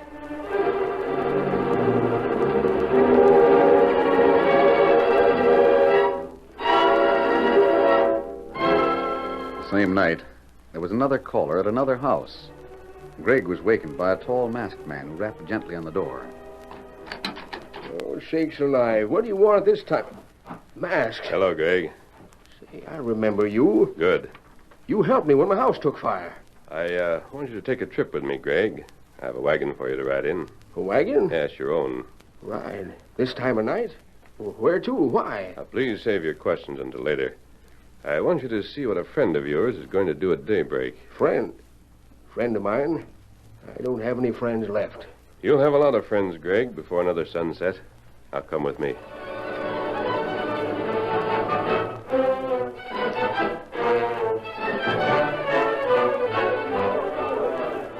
Daybreak in the camp. The ranchers were up with dawn and busy with their campfires and chores. Each family was a small unit of its own, but the people as a whole were surrounded by a circle of their wagons. Lem and Hank were the first to see two men approaching. Hank, it's Mr. Watson. Watson? So it is. Now, there's a fine man for you. He's heard we're here, so he's come to see how we're getting along. Who's that with him? Oh, that's the critter that's been hanging around his office in Greg's Corners. Guess Watson sort of pays him for a handyman job. Hi there, Mr. Watson. Hi there, boys. How do you know we were here? News travels fast, Lem. What are you folks planning to do? Set up a new town here? Well, we don't know. Well, boys, I brought some mighty fine news for you. How's that? I dealt with Greg. Good. I knew you people put a lot of time and work into your farms, and I hate to see you lose him to that old skinflint. We did lose him. Sure we did. The mortgages weren't paid off, so he took our farms and ranches. Well, he hasn't got them now. Boys, get everyone together so I can tell them the story once for everyone. What I've got to say will be a big surprise. Hey, Maggie! Come over While the ranchers convened, a wagon drew up outside the circle of prairie schooners. Greg rode in the wagon. The Lone Ranger rode alongside. Tonto approached from a nearby tent. Watson got all people together now. And we're just in time. How about the men in the tent, Tonto? Those fellows ready to go to Greg Corner to make survey. They're ready to do what you say. If what you told me is the truth... You'll see it is, Greg. Come with us so we can hear what Watson says. Right over here. We're all here now, Mr. Watson. All right, then, Lem. Well, folks, I knew how you felt about your property. You hated to leave it, but you had no choice. Greg did everything he could to ruin us so we couldn't pay off our mortgages. Well, folks, I bought all those mortgages from Greg. What? Yes, sir. I've got them right here. I become the owner of every one of your farms. Now, how would you like to get back there? Go back? Good. I can't give you the farms for nothing, but each of you can stake the land he's on here. You can lay claim to it, then swap with me. You mean to say you will give us our own land back for whatever we stake here? That's what I do. Well, why can't you just give us the land without bother of staking claim to it? It's all got to be done legal, boys. You wouldn't want it any other way, would you? Well, no, Mr. Watson. I've got papers all made out. You can sign them now, then file your right to this land when we get to Greg's Corners. Well, step up, boys, one at a time, and I'll give you the mortgage as you sign the agreements.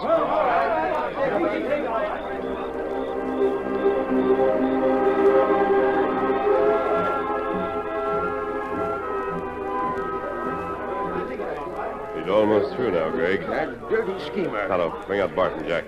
We get him. Tell them it's time for the showdown. Come on, Greg. We'll tell your friend just where they stand. Right. Lem, Hank, here's your real friend. You too, Lefty. We want you in on this. Man, you've been tricked by that man named Watson. Tricked? Tricked my eye. He gave us back our land. Only because Lefty heard those two surveyors talking last night. Lefty was made to think the railroad was going to cross here instead of in Greg's Corners. Now, you see here. Watson wanted your land. It was Watson who hired Lefty to do everything he could do to harm you. And Watson bought the mortgages after he'd broken Greg. Now, Watson thinks the railroad is to cross here. So he's arranged a deal his own get this land and you get off on it. That's not true. It's true as gospel. I saw Lefty set fire to Greg's house. If you need more proof than that, compare his boots with the footprints near the woodshed where the fire got underway. As for you, Watson, meet two friends of mine, surveyors for the railroad. I talked with your pal last night, Watson. Yep, so did I. Now, if all you people are ready to leave here, we'll go back to Greg's Corners with you. That's where we have to check on that survey. Maybe now that you own your farms, you can sell part of them at a neat figure. That's a frame-up. I've been tricked. Wait. You men give me back those mortgages. Give them back. There's nothing doing. It'd be a hard time proving you're a crook, Watson, so you'll miss a trip to jail. But I think you've paid in cash for the damage you did. Boys, believe me, I never raised a hand against you. We can see it now, Greg. Greg, forgive me for hitting you. I never knew that Shucks, that's all right, Lem. Boys, pack up the wagons. Pack things for travel. We're all going back home. And the first thing we got to do is show Greg we're sorry for what we thought by rebuilding his house. Boys, just wait till Jane hears of this. This is the happiest day of my life. Say, where's that Lone Ranger? I've got to thank him.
The story you have just heard is a copyrighted feature of the Lone Ranger Incorporated.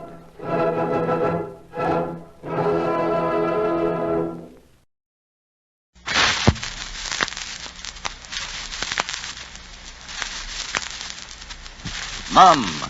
M-U-M. Mum is the word for charm. La-dee, la-da-da, da-da-da. Yes, it's Dinah. Here's Dinah Shore, America's sweet swinging singer, chosen by the radio editors as the most popular girl singer on the air. Brought to you by Bristol Myers Company, with a suggestion that you make Mum your word for charm. Ladies and gentlemen, Dinah Shore. Thank you, Truman Bradley. Good evening, ladies and gentlemen. Hiya, fellas. Hi. Well, fine. And we're on the air again from Hollywood, relaying greetings from the girls all over America to our fellas in service all over the world. You know, you men in the Army and the Navy and the Marine Corps seem to have most situations well in hand, and that includes the song situation. But the girls here at home have been the subject for popular songs, too. For instance, they're the Three Little Sisters.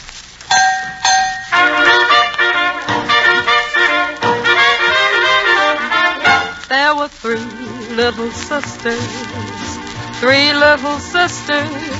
each one only in her teens. One loved a soldier, one loved a sailor, one loved a lad from the Marines. Now the three little sisters, they were the fairest from Iceland to the Philippines. So said the soldier, so said the sailor, so said the lad from the Marines. And when the boys marched away, the girls said they'd be true till the boys came back someday. Now, three little sisters, all stay home and read their magazines. Tell it to the soldiers, tell it to the sailors, tell it to the Marines.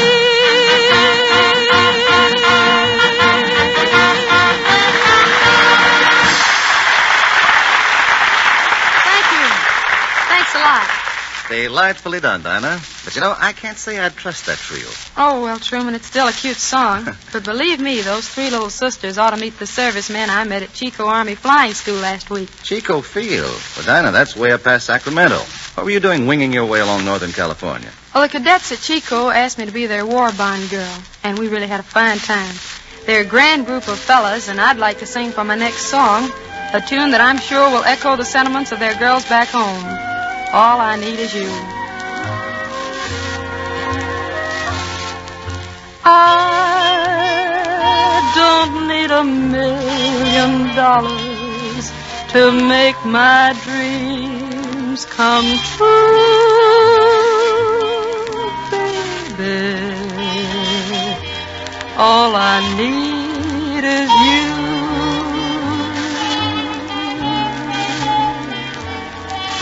I don't need a fortune teller to tell my troubles to,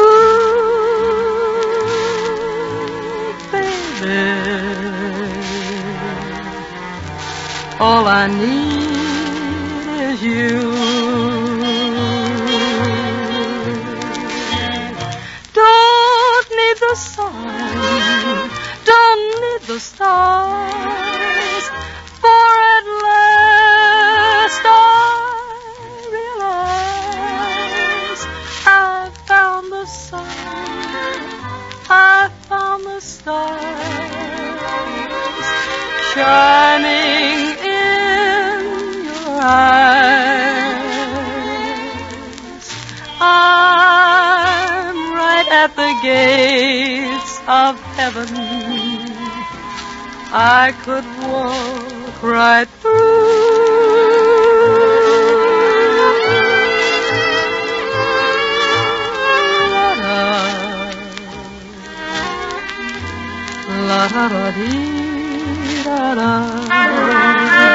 You make my dreams come true, baby, baby.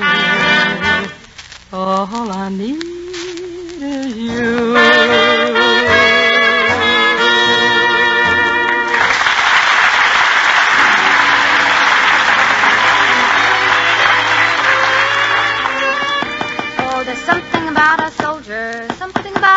Oh, for goodness sake, Jane, must you make that noise? Sorry, Mother, but this is important. I'm hanging a picture. Oh, when did you get that? Doesn't he look nice in his uniform? Sure, he always looks nice to me. I got the picture in this morning's mail, and I'm putting it right here where I can see it the first thing when I walk in the room. Oh, there's something about a soldier, something about a soldier. Well, there's the girl whose morning mail made her feel mighty happy. Yet, you know, just a short time ago, she was often unhappy. Didn't have many dates, missed out on a lot of the fun and romance, just as many other girls do. And then something happened that brought about a very decided change for the better. She made a discovery. She discovered a sure way, the Mum way to banish undaintiness. That's M-U-M, Mum, the famous underarm deodorant cream. Because, you see, Mum doesn't let you down. It safeguards the freshness your bath gives you. For though your bath does take care of the past, Mum protects your daintiness in the hours ahead. Takes only 30 seconds with Mum at any time. After you're dressed, if you like, and it gives you sure, dependable protection when you need that sure protection most. And all the time, Mum is safe.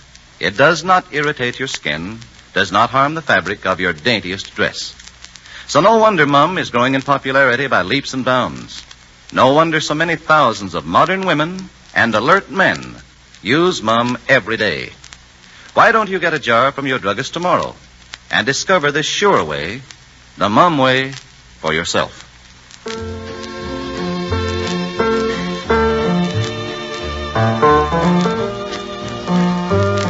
When it comes to providing unusual rhythm with pleasant melody, Gordon Jenkins is always Johnny on the spot, and the spot in this case happens to be a spot on the map, because here's the way Gordon pays tuneful tribute to the state of Idaho. Okay, Gordon, we're bound for Boise and points north and east.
And now, fellas, before my number from the girls back home for their boys in service, I have a message from all the boys in service to the folks back home about the USO.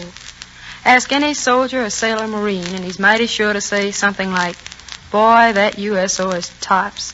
It's a real friend to us away from home." Well, the USO needs $32 million to maintain USO clubs and units in the United States and everywhere our boys are fighting. So let's all do our part. Send your contributions to local USO headquarters or direct to USO, Empire State Building, New York City. But do it soon, tomorrow, tonight even, because you help someone you know when you give to USO. Thank you, fellas. Thank you. We're all with you in the USO, and now we're going into that popular song request department. Name it, Taruman. With a great deal of pleasure, Dinah. Ladies and gentlemen, Dinah Shore sings the famous old Scotch air in her own famous way. It's Coming Through the Rye. If a body meet a body coming through the rye, if a body kiss a body, need a body cry. Every lassie has her laddie, name they say have I, but all the lads they smile at me when coming through the rye. If a body meet a body coming from the town, if a body greet a body, near the body frown. Every lassie has her laddie, name they say have I, but all the lads they smile at me when coming through the ride. On the train there is a swain I dearly love myself, but where his name or what his name I do not care to tell. Yet all the lads they smile at me when coming through the ride.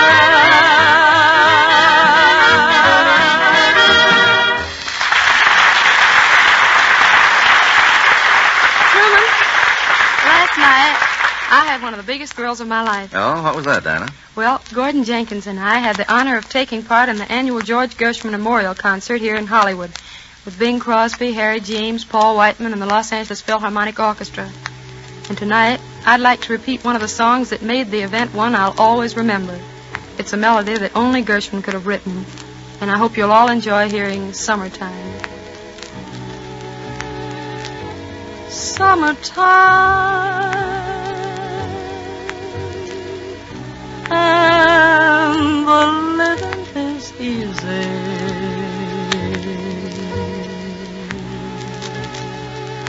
Fish are jumping, and the cotton is high. Oh, your daddy's rich, and your mom is good looking.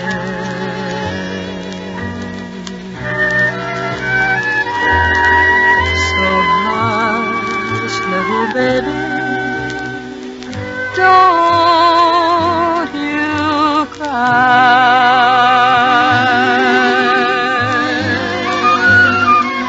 One of these mornings, you're gonna wake up singing, and then you'll spread your wings, and you'll take the sky.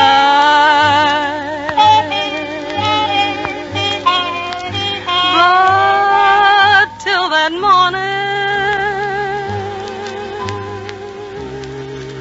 there's a nothing can harm you. With Daddy and Mammy standing by.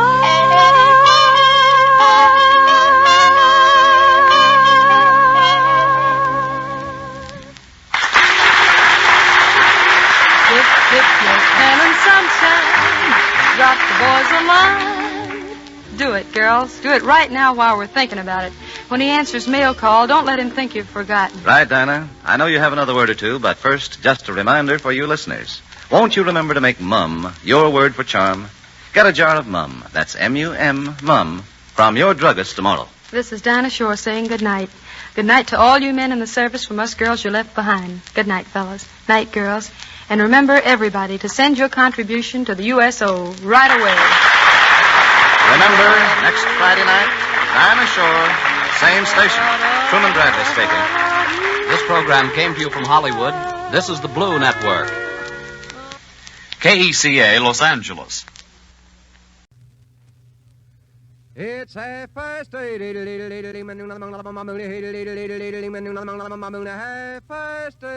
It's 8:30 New York time. Time to wake up, America, and stump the experts.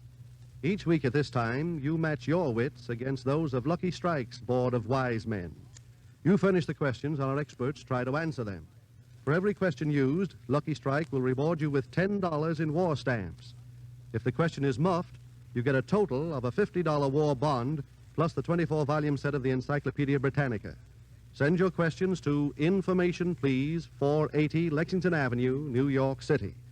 If our editorial staff edit your questions a bit, don't fret over it. In case of similarity, we'll have to be sole judge of who shall be paid. And all questions become the property of Information Please. And now light up a Lucky Strike as I present our Master of Ceremonies, book reviewer of the New Yorker magazine, Clifton Fadiman. Mr. Fadiman. Ladies and gentlemen, like Old Man River, Information Please, you know, just keeps rolling along, unpredictable, and go as you please. Tonight, our two old hands are here, John Kieran and Franklin P. Adams, reinforced by the popular author and sports authority, Paul Gallico, and by the eminent attorney, author of City Lawyer, Mr. Arthur Garfield Hayes. Now, we're going to begin with a question that comes to us from Walter Reed of Dallas, Texas. I'm going to describe to you the itinerary of certain famous people, either of the past or present, who went from one place to another. I'll name the places. You tell me who the people are. The first person went from San Juan to Vichy to Washington. Mr. Hayes. Leahy. Leahy, yes. What was his first name, Mr. William O. Leahy. Oh, no. William D. Leahy. D. Leahy. Olay is a song. William D. Leahy, yes. Governor of Puerto Rico, ambassador to France, and now chief of staff to our commander-in-chief, President Roosevelt. Now, here's another one, another itinerary. Lima to Moscow to Ankara. Who went from Mr. Kieran? I think that was Ambassador Steinhardt. Yes, it was. Ambassador Steinhardt. First ambassador to what country? He went to Sweden first, though. I don't know whether he went to He was Sweden in first. Sweden before he was in Moscow. Oh, we just left Sweden out, excluding the Scandinavian. I know. I could have answered it if you mentioned Sweden. Oh, I see. I should have made it harder for you, then it would have been a little easier for you. Ambassador to Peru, Russia, and Turkey at any rate. Here's another. Here, this is a long itinerary. Pittsburgh to Chicago to Cincinnati. St. Louis to Cleveland to Cincinnati to New York. Lucky Strike salesman. That's very gracious of you, Mr. Might be Gallagher. a ball player. That's right, Mr. Adams. Good going. Might be a ball. Now, pick a ball player. Do you want me to go over the cities again, Mr. Kieran? Say it over again. All right. Pittsburgh to Chicago to Cincinnati, St. Louis to Cleveland to Cincinnati to New York. You mean on a one trip or played with those different clubs? I guess he must have played with those different clubs. Gee, where did he wind up? He wound up... He's now with the Giants. No, I think Yankees. Oh, that catcher, that... You've got it, Mr. Gallagher. Yes. Who is he? Ralston. No. Helmsley. That's- Raleigh Helmsley. That's the That's chap. very good, Mr. Gallagher. Ralston Raleigh Helmsley, yes. Veteran catcher. He certainly has been around. Well, that gives us 3 out of 3. Now, how about this one from Roy L. Rascovar of Baltimore? This is a very simple musical question, gentlemen. Each of the songs that's going to be played should suggest to you some kind of offense or misdemeanor. Just tell me which one it is. We get 2 out of 3. If we're lucky, let's have the first, Mr. Kahn.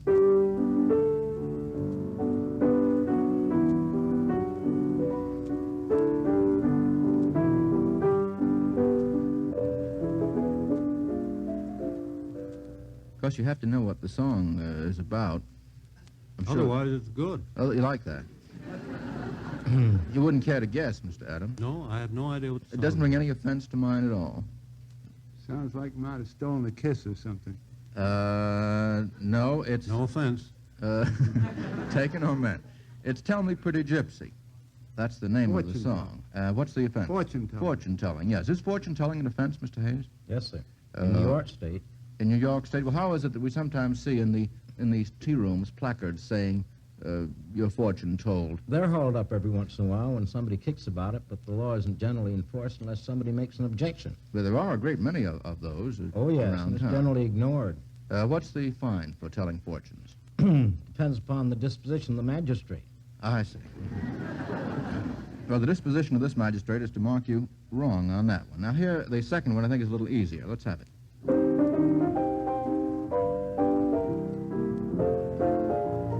Mr. Kieran. Panhandling. Yes, panhandling. What's the song?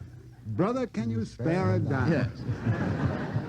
And Mr. Hayes, begging or panhandling also is an offense. It is, yes. The same applies there. Same applies there. It's not generally enforced, but you can hail a man into court for panhandling. Is that true in other states beside New York State? I don't know. Cautious, aren't you? All right. I'm a lawyer. Very good, Mr. Kieran. And now the third and last.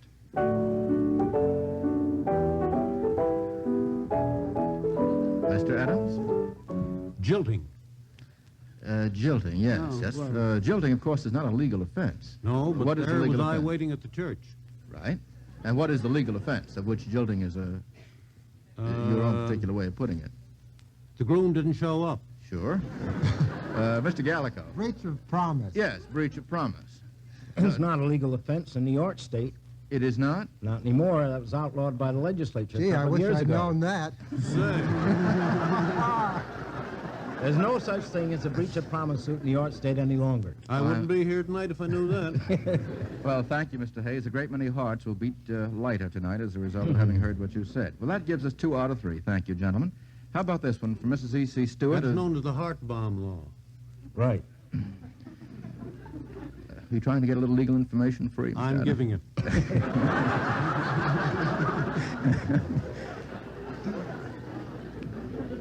Let's see. We were on Mrs. Stewart's question. Mrs. Stewart's question from Menlo Park, California. This is about some trinities, people who went in threes. Who were the 3 who wanted to go to Moscow? The 3 who wanted to go to Moscow. Now, these are characters in fiction. We can name a great many people who want to go to Moscow and are not getting there. But these are characters in literature. It's in a piece of verse, isn't it? No, it is not, Mr. Adams. It is in a play. Mr. Adams, it is in a Russian play, Mr. Adams. Mr. Adams? Play. That's right. What's the name of it? The first 2 names? Brothers. No, sisters. The 3 sisters. 3 sisters. Well, you just rejected it, Mr. Adams, that's all. The 3 Sisters by Chekhov wanted to go to Moscow, and if you haven't read The 3 Sisters by Chekhov, you didn't get the answer. Now we have to get the next 2 right. Who were the 3 who wanted to marry the same prince? The 3 who wanted to marry the same prince. Oh, that's not very hard, gentlemen. Not very hard. Have you never heard the story of Cinderella and the 2 sisters? Oh, she had sisters. Yes, that's right. Remember that, Mr. Gallagher? Now I remember it perfectly. Comes back in a rush, doesn't it? Cinderella and her 2 sisters, of course. And who were the 3 who loved members of 3 different branches of the armed services? That's a song. That is a song, and it is not by Chekhov, Mr. Adams. It's a hit parade song, and I don't remember it, but it's the Army, the Navy, and the U.S. Marines. Yes, well, you practically got it. They were the 3 little sisters. One loved a soldier, one loved a sailor, and one loved a lad from the Marines. Well, Mr. Adams, I must say you were the only one who came through on this question. Not enough, however. That sends a $50 war bond to Mrs. Stewart and a set of the Encyclopedia Britannica and passes us on to Stanley A. Wise's question, coming to us from Germantown, Pennsylvania. What issues were involved in these famous legal actions in which the following were parties? The first is Saraja casement. And what was the issue involved, Mr. Hayes? The casement was Weather Casement was a spy, having been in Germany and going back to Ireland and starting the Irish Revolution. Yes. Against England, Irish revolt against England. What was the result of the trial? He was executed. He was arrested, and executed. Convicted of high treason, and executed, yes. Now, what was involved in the case of John Peter Zenger? Mr. Hayes again. John Peter Zenger was a printer of Philadelphia who was printer of New York, who was defended by by Hamilton, was the name of the lawyer, who came over from Philadelphia and defended him, claiming he had a right of free speech, and that it was up to the jury to say whether or not he was guilty of libel. And the jury acquitted him. Yes, it was At that time, it was claimed by the court that the court could instruct the jury that if there was a publication, the defendant was guilty of libel. And Hamilton argued that the jury was to determine the question of fact, not only of publication, but of libel. Why is that a famous and important case in our history, Mr. Hayes? Mr. Adams? Because that was the President for freedom of speech. Yes, freedom of the press, a part of freedom of speech. It's quite right. And that was all the way back in 1735, so that our tradition of free speech and free press goes back a long way before the Constitution. How about John Ruskin? What issue was involved in a famous action in which Ruskin was involved? Mr. That was Kieran? Let's see if Mr. Kieran knows Mr. Hayes. Well, I'm sure Mr. Hayes knows Mr. Ruskin was found guilty of libel in reflecting on the artistic ability of James Abbott McNeill Whistler when he wrote that he had heard of impudence before in his life, but never had heard of the impudence of a coxcomb charging 500 guineas for flinging a pot of paint in the public's face, and he was found guilty and fined to the extent of 1 penny. 1 farthing. It wasn't as much as a penny. Well, 1 farthing. That's a perfect account of the case. You don't see any flaws in that report, do you, Mr. Hayes? No. There's been a book written about it that I've come across. He just quoted the months. book. Of course there's a book. That's exactly right, Mr. Kieran, a famous case of libel. Now, how about this one from Mrs. Pauline Collins of Elmhurst, Long Island? Where in poetry or song does each of these repetitious animal sounds appear? Which I will now do for you to the worst of my ability. The first is meow, meow, meow. It appears where? What? And what? 3 little kittens. They lost their mittens. Meow, meow, meow. Yeah. Thank you, Mr. Kieran. That's right. Now, the second animal sound this isn't really an animal sound. It's just a refrain. Tira-lira. Mr. Adams. That is a song and also a book by Laura E. Richards. Laura Tira, E. lira, lira in the spring. Never heard of it. Oh, that's different. Now you convinced me. A book by Laura E. Richards and a song called Tira, lira, lira in the spring. Yes, sir. And is it used anywhere else, Mr. Kieran? Tira, lira by the river or something like that. That's the only one I know. What's that from, Mr. Kieran? That's what I'm trying to think. Want me to tell you? Yes. I got it down here. No credit to me. It's from The Lady of Shalott. That's right. Tennyson's Lady of Shalott. From the bank and from the river he flashed into the crystal mirror. Tira-lira by the river sang Sir Lancelot. All right. Thank you, Mr. Adams, for your 2 answers, and Mr. Kieran for your 1. Now, how about oink, oink? Oink, oink. You would find that where? Mr. Adams. That might be 3 Little Pigs. No, I don't think the oink, oink actually appears in the story of 3 Little Pigs. I mean, you can imagine that it would.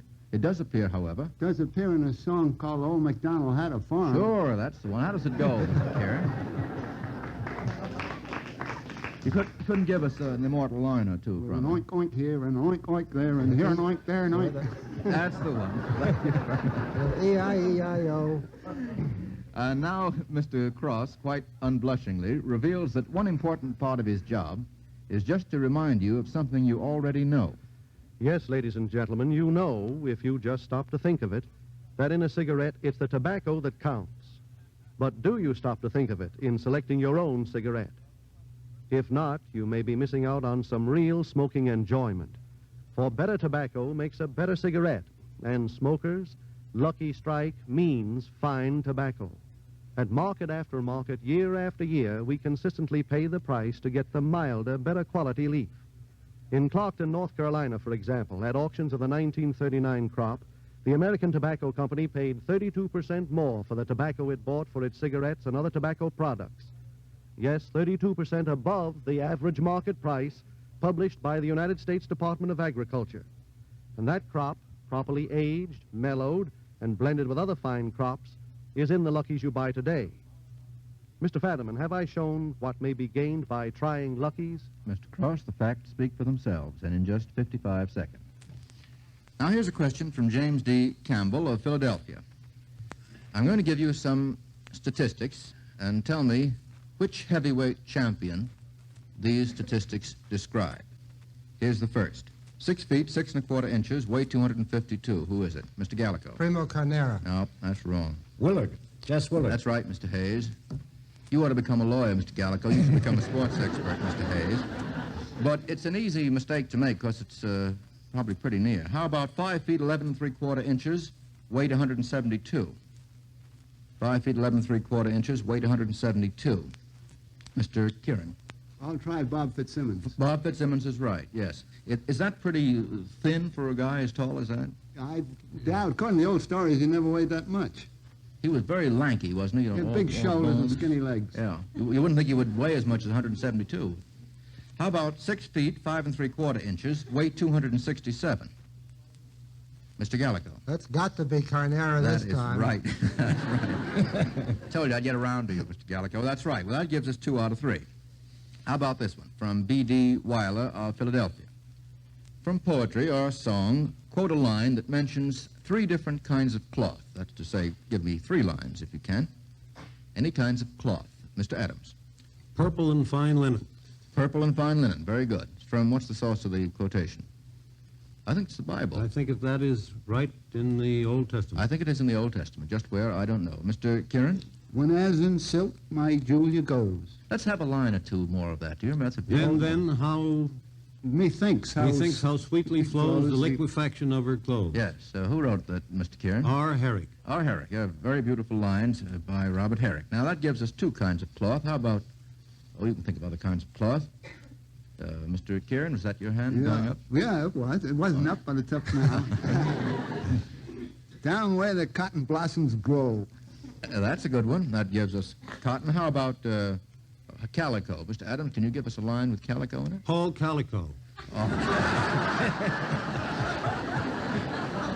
I think we'll drop out on that one. You were my dream in calico. I was your bashful barefoot beau. Yeah, I know, but you can't cover Adams up that way, Mr. Kieran.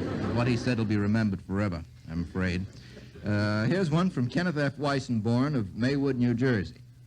This is about famous trials. Here are 3 trials that I'll briefly describe. What trials were they? In this first one, the defendant was ordered out of the court by the judge. The defendant was ordered out of the court by the judge. Well, Mr. there was Hayes. one of that kind, Leo Frank in Georgia. Was ordered out of the court by the judge because he was afraid that when the verdict came in, if Frank were found not guilty, he might be lynched. And Yes. that question rose an appeal as to whether the verdict should be reversed because he was not in court at the time it was brought in. It's essential that the defendant be in court Yes, sir. throughout During the a trial. felony, he's entitled to be there all the time. Mr. Hayes, is there Another famous case, a man being ordered out of court was in the Reichstag trial. Dimitrov was ordered out of court continually. Why? Every time he got an impertinent or made an impertinent or arrogant remark, the judge ordered him out of court because he was standing the Nazis back on their heels. You were present as a I witness, was there. not as a witness, but as an auditor at the trial, were you not, Mr. Hayes? I was there throughout the trial. Well, he must have put up a pretty good show to have... It was the most magnificent exhibition of moral courage that anybody has ever observed. With his neck in the balance, he merely put the Nazis wholly on the defensive. Good And for he him. actually won the acquittal of all the communists by his courage and nerve and audacity. It must have been a great trial to witness. Marvelous. Mr. Adams? Captain Alfred Dreyfus was also thrown out of court. Jack Cuse, they cried, and they trot him out by Mr. Dooley.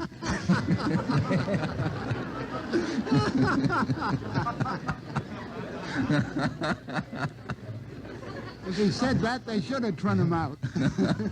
He should have stood in bed. Mr. Kieran is unable to control himself. He's about ready to pass out. Here's another famous trial in which the defendant refused to save his life by escaping because he thought it his duty to obey the law. He could have escaped, but he thought it his duty to remain, because the law told him to, and he was condemned to death and executed. Who was that? This is one of the most famous of all trials. Is that Sir Walter Raleigh? No, no, it is not. Not that I know of, Mr. Hayes. It is the trial of Socrates, who was given an opportunity to escape. Remember, his friends told him that they could arrange to have him escape, but he preferred to drink the hemlock and die. One wrong on that. How about a general who was condemned to death in absentia? Mr. Calico. De Gaulle was condemned to death in absentia. That is the one, yes. One of the many honors that have been paid General de Gaulle was the fact that Vichy has condemned him to death. That gives us 2 out of 3. How about this one from Marion Condit of Rochester, New York? This is a musical question, gentlemen, and I think for this particular group, minus Mr. Levant, a kind of tough one. You have to identify each of these bassoon passages. Mr. Adams, do you know what a bassoon is? It's in the Ancient Mariner. I guess that's where it's going to stay. All right, let's have the first. Looks like an anti-tank gun, that's all I can say.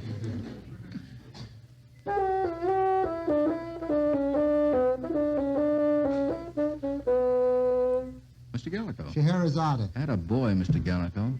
Did you see this card before I did any time? I certainly did. How do you think I got that? How do you remember, Mr. Adams? Scheherazade, yes, Rimsky-Korsakov. That's pretty good. Let's have the second.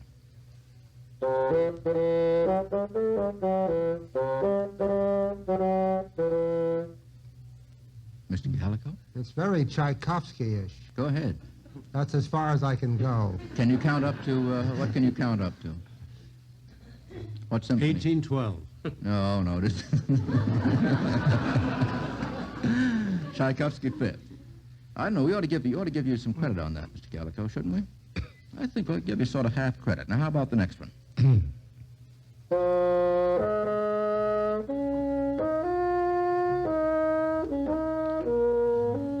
Mr. Gallico. That's the Dvorak New World Symphony. Where'd you learn all these things, Mr. Gallico? Writing sports. Good work. Good. However, you'll never hear the last of it from Levant. Now, before we go on to the next question, Mr. Cross points out that whether you're buying a thoroughbred horse, a blue-white diamond, or a package of cigarettes, the same good common-sense rule applies. Well, ladies and gentlemen, it's just this. Take a tip from the experts, for experts know the facts. In the case of cigarettes, the independent buyers, auctioneers, and warehousemen are present at auctions all over the South. They see just who buys what tobacco and the prices paid. So the overwhelming 2-to-1 preference of these independent experts for Lucky's, their stamp of approval, is surely your best guide to greater smoking enjoyment. Just remember this. At market after market, year after year, tobacco experts see the makers of Lucky's consistently pay the price to get the finer, the lighter, the naturally milder leaf. Now, the experts know, as you do, that in a cigarette it's the tobacco that counts. And with these independent experts, with men who know tobacco best, it's Lucky's 2-to-1. Isn't that something worth acting on next time you buy cigarettes? Thank you, Mr. Cross. That took just 54 seconds. Now, here's a question from I.R. Bogdano of New York. Where do these scenes occur? Which I shall now act out, in a way. Here's the first. What do you plead? Guilty with an explanation. You're fined $4. The magistrate's court. What's the probable offense? Disorderly conduct. No. Well, unless they always fine them $4 for disorderly conduct. Keeping a car parked too long, passing a red light. Yes, would be a traffic court, I think, very probably. The first offense in a traffic court. When you are hailed up before a traffic court, Mr. Gallico, don't you usually say guilty with an explanation and then start to explain? I fix the ticket if I can. I never get that far. You'll never need Mr. Hayes. Here's another one. The prisoner is sentenced to death by beheading. Prisoner says, I will appeal. Judge says, there is no appeal from this court. Nazi Germany. Nazi Germany, yes. What court, Mr. Well, it Hayes? might be almost any criminal court. The reason why I know it's Nazi Germany is because the penalty is the death is by beheading. Yes, there is no other country that uses that barbarous method of getting rid of people. It used to be the Supreme Court of Leipzig that could pass that sentence. It's called the People's Court. Yes, the People's Court, as Mr. Gallico reminds us. Is there any appeal whatsoever from that court? No. Well, couldn't you appeal to the clemency of Hitler? I guess the answer is still no. There is no. What is That's that? a contradiction in terms. Yes, it is, Mr. Adams. What'd you say, Mr. Gallico? I was just going to ask what the clemency of Hitler was. Yes, I guess it wouldn't amount to very much. Now, here's another court scene. The king says, consider your verdict. And the voice says, not yet, not yet. There's a great deal to come before that. Call the first witness, says the king, Mr. Kieran. Trial of the knave of hearts for stealing the tarts. Yes, in Alice in Wonderland. That's very good. Very good. 3 out of 3. How about this one from Joshua Schwartz of New York City. The following, this is a rather interesting problem. The following are the third lines, 1, 2, 3, of songs that you'll find in Shakespeare. What's the first line, and from what play does each come? I'm going to give you only the third lines of the songs. Here's the first third line. How begot, how nourished. Mr. Adams. That is, tell me, where is fancy bread? Yes, that's right. But where it is, I don't know. Mr. Kieran probably can tell us. Fancy It's bread, in I don't know. the Merchant of Venice. Merchant of Venice, yes.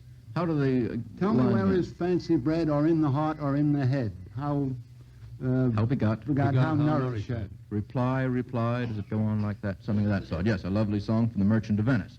Played while Bassanio is looking over the casket. Does it come back to you now, Mr. Adams, now that you've got the whole plot for Mr. Kieran over here? Here's another third line.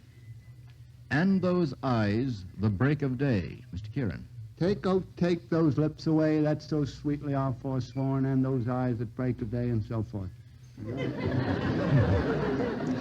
That's correct, Mr. Kieran. I don't remember what plays. How about a guess? Twelfth Night. That's wrong. I'm going to stick to Mr. Kieran. Now, you can throw Twelfth Night out. You can throw The Tempest out, too. No, it's a very good play. You don't throw it out. It's in The Tempest? No. No, I don't. Take another one.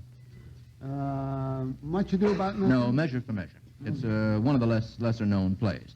A beautiful song for Measure, Act 4, Scene 1. Now, here's another third line. And tune his merry note. And tune his merry note. I have two hands. Mr. Adams? Under the greenwood tree. Go ahead. Who loves to lie with me? Very good. And tune his merry note unto the sweet bird's throat. Come, here they come, here they come. Thank you, Mr. Kieran. From As You Like It. From As You Like It, yes. But that gives us 3 out of 3. Thank you very much.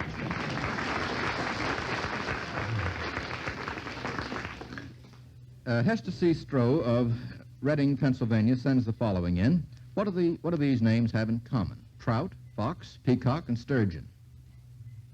Mr. Adams. Baseball players. That's right. Names of Major League Baseball players. Who are they? Who's Trout? Dizzy Trout, Detroit Tigers. Fox? James Emery Fox, Chicago Cubs. Peacock? X Fox. Oh, Double X Fox and Pete Fox. No, Peacock. Johnny Peacock. He's catcher. And Sturgeon? Sturgeon is an infielder with the Chicago Cubs. Very good. Now I think we'll have time for another one from Robert N. Strauss of Brooklyn, New York. What was the outcome at the trial of the following people? The first is Jabez Stone. What was the outcome at the trial of Jabez Stone? Mr. Kieran. He was found not guilty. He was tried with the devil, the plaintiff, and Daniel Webster, the defendant. Exactly, in Mr. Benet's famous story. Devil and Daniel Webster. Right.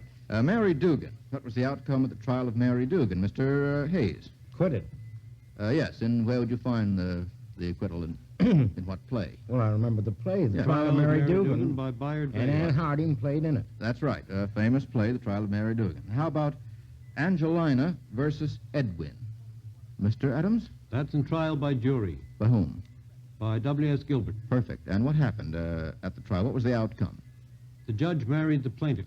The judge married the plaintiff, yes. Married Angelina himself. That's exactly right, and that gives us 3 out of 3, and I'm afraid that's all we'll have time for. Thank you, Mr. Hayes. Thank you, Mr. Gallico, for backing us up tonight and doing so well. Now, in a few seconds, I'll announce next week's guests. Tonight, Lucky Strike has paid out one $50 war bond and 1 set of the Encyclopedia Britannica. And speaking of war bonds, have any of you ever thought of the kind of bondage that almost all of Western Europe is now groaning under, and how we're next on the program, they think? United States war bonds, an investment, not a gift, will help to save us from that fate and bring freedom to a world in chains. Now, next week, the Kieran Adams Levant triple play will be in operation. Now, our 4th guest will be the charming authoress of 2 recent bestsellers, Above Suspicion and The Current Assignment in Brittany, Miss Helen McInnes. Remember to send your letters with questions and the correct answers to information, please, at 480 Lexington Avenue, New York City. And now, a parting message from Mr. L.A. Speed Riggs, famous tobacco auctioneer from Goldsboro, North Carolina.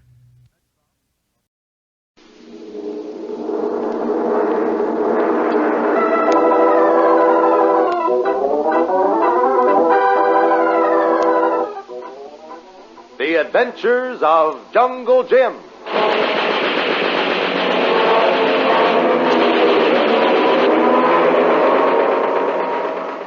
Every Sunday, 5.5 million families in these United States read the Comic Weekly. There's a good reason for its popularity.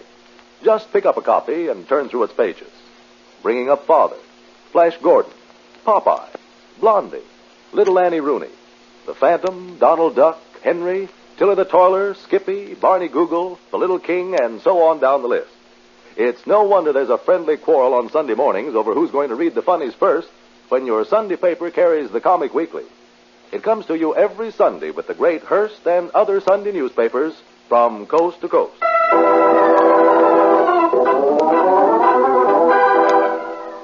The Adventures of Jungle Jim, broadcast weekly over these stations, are in addition to other adventures of this colorful character portrayed in full color in the Comic Weekly. The story you're to hear today starts up in Connecticut. Jim is enjoying a short weekend rest at the home of an old friend. He's sitting on the broad front porch overlooking Long Island Sound, examining the contents of a small box which he has just opened, as his host's 14-year-old son, Tommy Doyle, comes running toward him across the lawn. Hey, Jim, the tide's coming in. Let's go rowing, huh? What? Oh, hello, Tommy. Hi. I'd sure like to, fellow, but right now I've got something to figure out here. What is it, Jim? Well, you see this box? Uh-huh. It's from a very old and dear friend of mine, Gilbert Walling. Oh, well, what's in it? Well, that's just it. There's nothing in it but a small gold ring. It's peculiar. I don't think there's anything very peculiar about that. What I can't understand, Tommy, is there's no message with the ring. Always before Mr. Walling has enclosed a note right in the package. What kind of a ring is it, Jim? It's a very, very old poison ring from Agra. That's where the Taj Mahal is, you know. A poison ring? Yeah. Oh, can you open it up? Sure. You see? Oh. The inside is hollow. Uh-huh. Guess it must be pretty old, all right. The inside of the cover is all scratched. Scratched? Yeah. Well, it shouldn't be. It should be absolutely smooth. The rest of the ring is perfectly preserved. You're right, Tommy. It is scratched. But on purpose. What do you mean, on purpose? Here's the message I was looking for, fella. These scratches are words, printed in tiny letters. Wait a minute. I've got my pocket magnifying glass here. Now let's take a look. Need help, Moolah II. Headed Eastern U.S., J.W. Gee, well, what does that mean, Jim? J.W. Need help. Moolah II must be the name of a boat which is undoubtedly headed for the eastern coast of the United States. But I don't understand the J.W.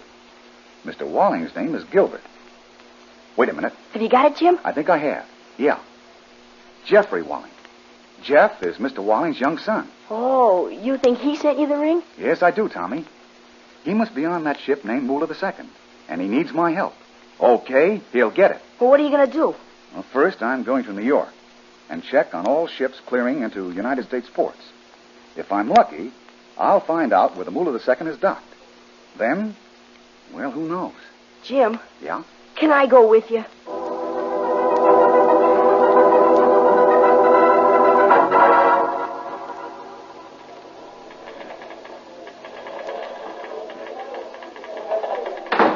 Did you find out anything, Jim? The Moolah II carries British clearance papers, and she's anchored in Tampa Bay.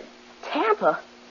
Gee, are we going to go to Florida? Well, you seem to have invited yourself along, fella, so... Yes, sir, we're going to Florida.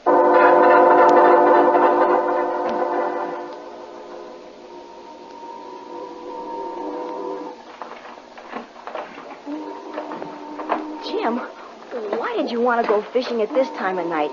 Gosh, it's almost midnight. That it is, Tommy. That it is. Gee, I guess I'm just not smart. Hey, look at all the other little boats out here in the bay, too. And the fellows in them are all fishing. That's right. Well, Tommy, I guess I better let you in on my secret. Secret? What do you mean? This afternoon, I came down to the boathouse where we rented this rowboat tonight.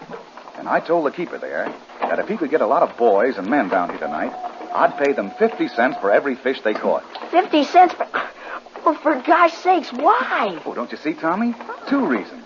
First, if there is anything phony going on the Moolah II, we won't be noticed among all the rest of these rowboats. Oh. Second, with all these little boats out here, the Moolah II would have a pretty hard time weighing anchor and trying to make a getaway. Oh, gee, that's swell. Gosh, you think of everything, don't you? Sometimes.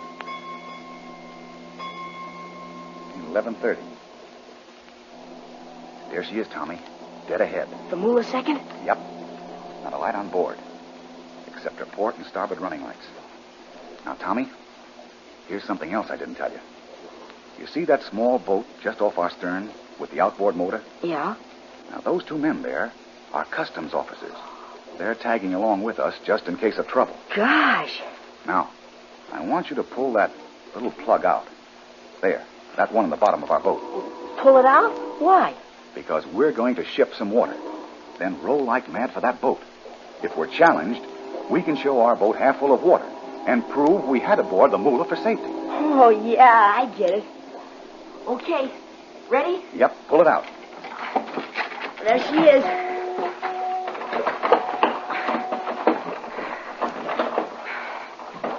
We're getting close, Jim. Okay. Jump on that platform, Tommy. Yeah. Now, climb up that ladder, Tommy, but be very, very quiet. And don't say a word until I speak to you. Okay.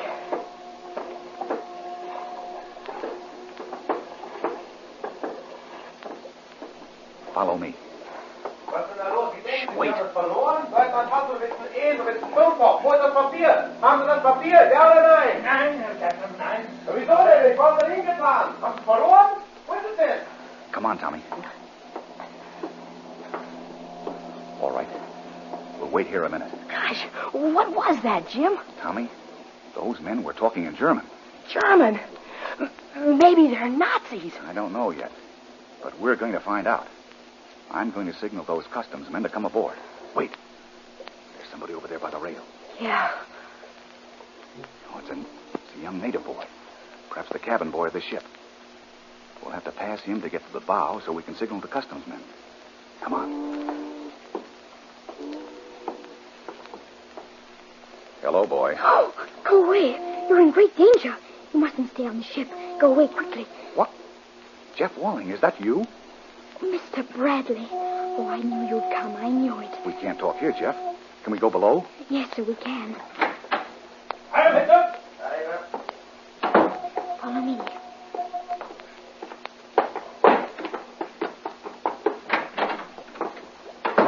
Now, we're safe here for a few minutes, but I think we'd best talk in the dark. Of course, Jeff.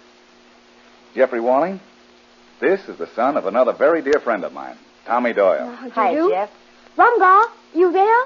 Yes, I... Go outside, Rumgar. Let us know if anyone comes this way. Yes, I...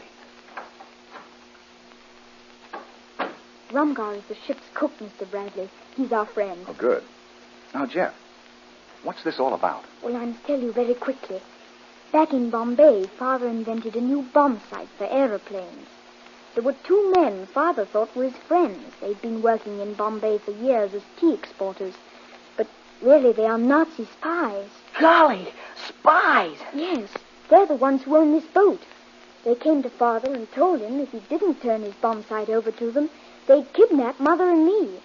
Immediately, Father sent one copy of his plans to the British Embassy in Washington and destroyed all the other copies. Good for him. But the men found out Father had done that.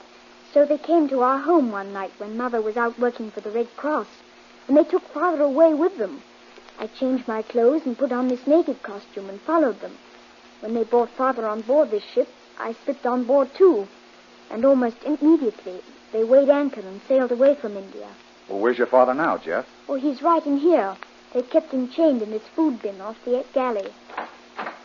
Father? Has he come, Jeff? Is Mr. Bradley here? Yes, Gil. I'm here. Thank heavens. I knew you'd come. Did anyone see you come on board, Jim? Just two United States Customs men. And they're ready to come aboard the second I signal them. Good boy, Jim. These Nazi fiends are desperate, Jim. They know they're in a tight spot. And they've told me this in the last night. What do you mean, the last night, Gil? Well, they told me that if I don't sign a paper instructing the British Embassy to deliver my bomb sight plans to them, they'll sail away tonight, kill Jeff and me, and throw us into the sea. They're very clever, Jim. And they have papers, forged, of course, from the government in Bombay. Now, you must move very quickly. Jeff. Yes, sir? Can you or Rumgar guide me to the bow of the ship, below decks? Oh, I will, sir. Rumgar should stay here. All right, let's get going. Good luck, old boy. Thanks, Gil. Here we go. Well, Good evening. It's the captain. The visitors, Mr. Walling. Friends of yours, no doubt. American friends? Yes, you Nazi rat. We are friends of Mr. Walling. How convenient. Now that Mr. Walling realizes that his American friends are also in immediate danger, I'm sure he'll be quite willing to put his name to that paper that up to now he's refused to sign. Don't do it, Gil. Don't sign it. The customs men will be here in a few minutes. Lieutenant, give me the paper. I think Mr. Lieutenant, what is law? John Doris knifed him. Get him, Jim. Get him. Right. What's the law for proof of Oh, Jim. Jim, are you hurt? No, I'm all right. Our Nazi friend just pulled the trigger at the wrong time. His gun was pointing at himself, not me.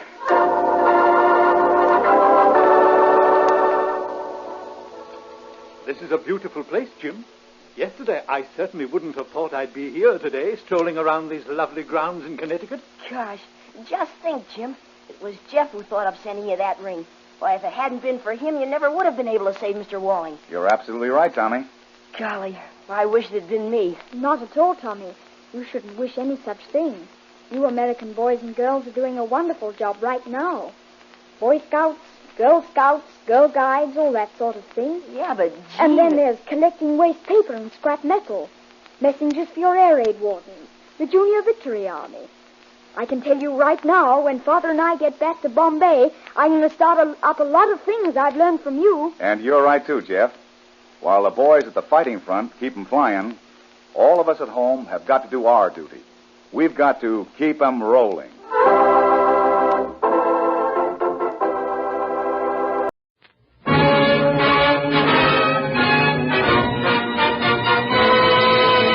The Treasury Star Parade, starring Miss Betty Davis.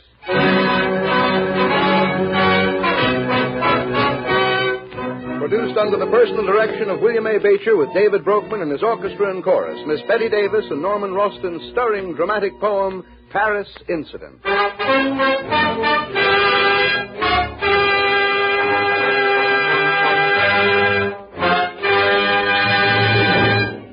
To France, free France. To the courageous men and women inside and outside their occupied land, within whose hearts liberty, equality, and fraternity still live. This poem is dedicated. France, once the land of freedom. You have given words to the world which have been placed on banners.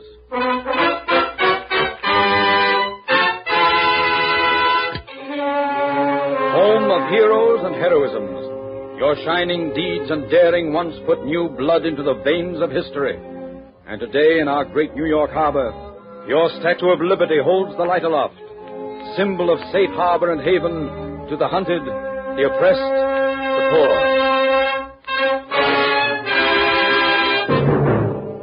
France, where are your saints of yesteryear, your deliverers, the guardians of your past? Where is Joan of Arc?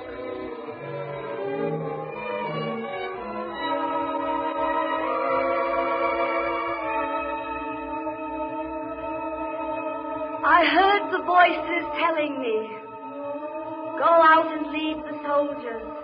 Walk through the gates of the enemy and be not afraid of their whips. Did you believe, darling, that I feared when their flames touched my body? Did you think I wept, Monsieur le Mal? No, I was not afraid, nor did I weep.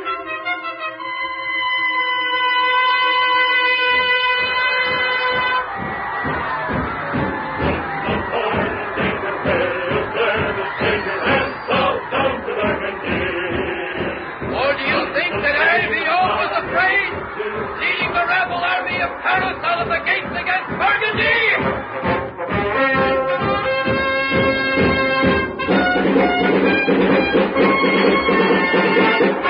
The people are never afraid. The people speak in one voice to their oppressors. You will go down bleeding and helpless, and be ground as gravel upon the road. You will be swept away as leaves before the storm. 1942, another voice speaks.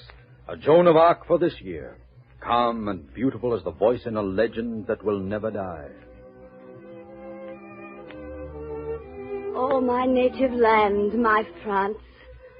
Even from this imprisoned window I can hear your weeping. The air seems heavy with sorrow. How doth the city sit solitary that was full of people? How is she become a widow? She that was great among the nations and princess among the provinces. How is she become tributary? Truly she dwelleth among the heathen. Those are my last morning bells. Do they ring for me, perhaps? And do you hear them, Pierre, my husband? My darling, do not grieve too much. You are still safe. You will continue the work.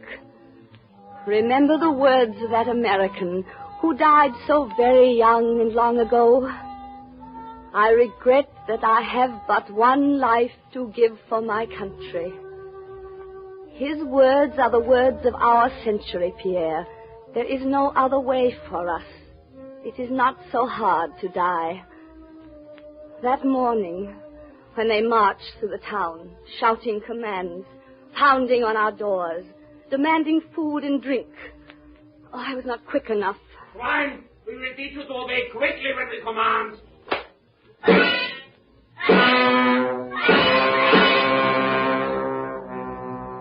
You weren't at home, Pierre. I was glad, because if you were, they would have killed you for your anger. It was the first time I felt a whip. I did not cry out. Somehow, strangely, the blows made me stronger, and I was not afraid anymore.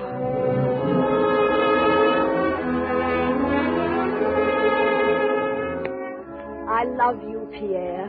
Do I love France more? We might have loved longer, you and I, in another day, another clime, where love and peace walk hand in hand. We might have lived and loved in safety, you and I. But was a world of their kind of safety worth the price? To live silently in a house, safely in dishonor in the city you once loved, now defiled?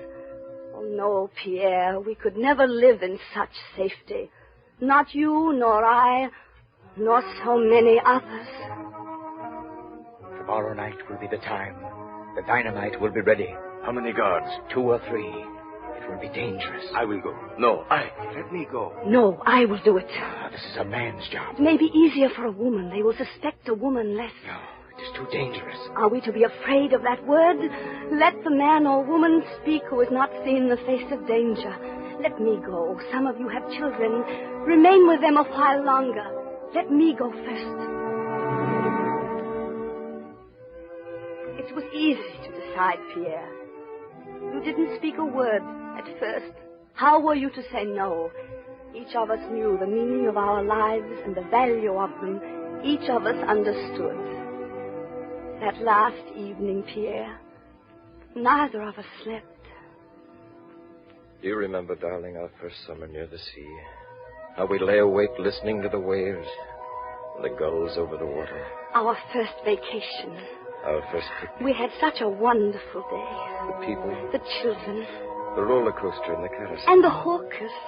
The eating and drinking. And the wonderful tiredness. And coming home to our little house. And the comfort of warm arms. Warm, still night. You held me close, Pierre. And loved you, darling. And all the universe stood still so that we might have that moment. Oh, my darling Joan. I love you. I love you. I can't lose you. Hush, Pierre. I never wanted anything else in life but to go on loving you.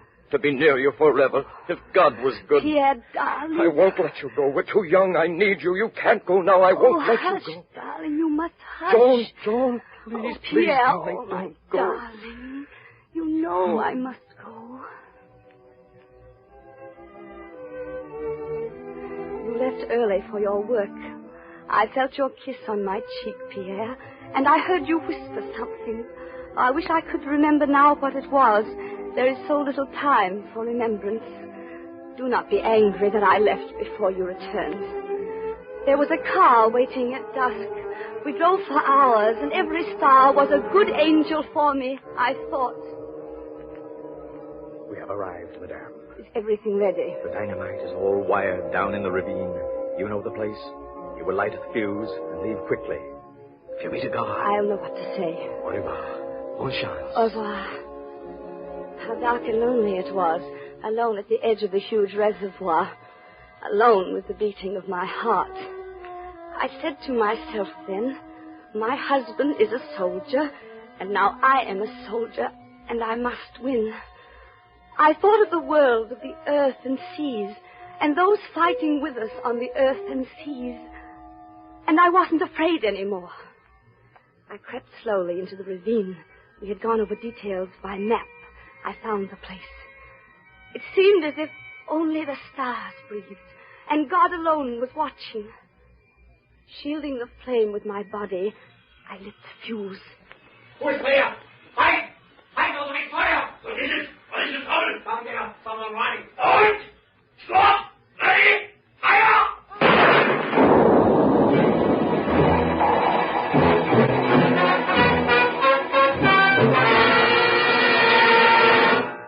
They caught me. I tried to hide in the forest, but they hunted me all night with flashlights and howling dogs. They beat me, darling. Yes, they tied my arms to the bars and beat me until I fainted. Then they woke me with water and beat me again. For days. But I did not care. The dam exploded, Pierre.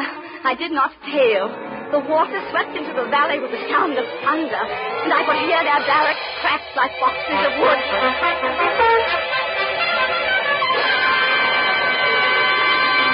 Well, madame, will you talk now? Who are your confederates? Come, speak. Wo sind sie? Wo verstecken sie sich? Tell us where they are and you shall go free. Tell us where they are or you shall die. Sag uns, wer der Heiligen!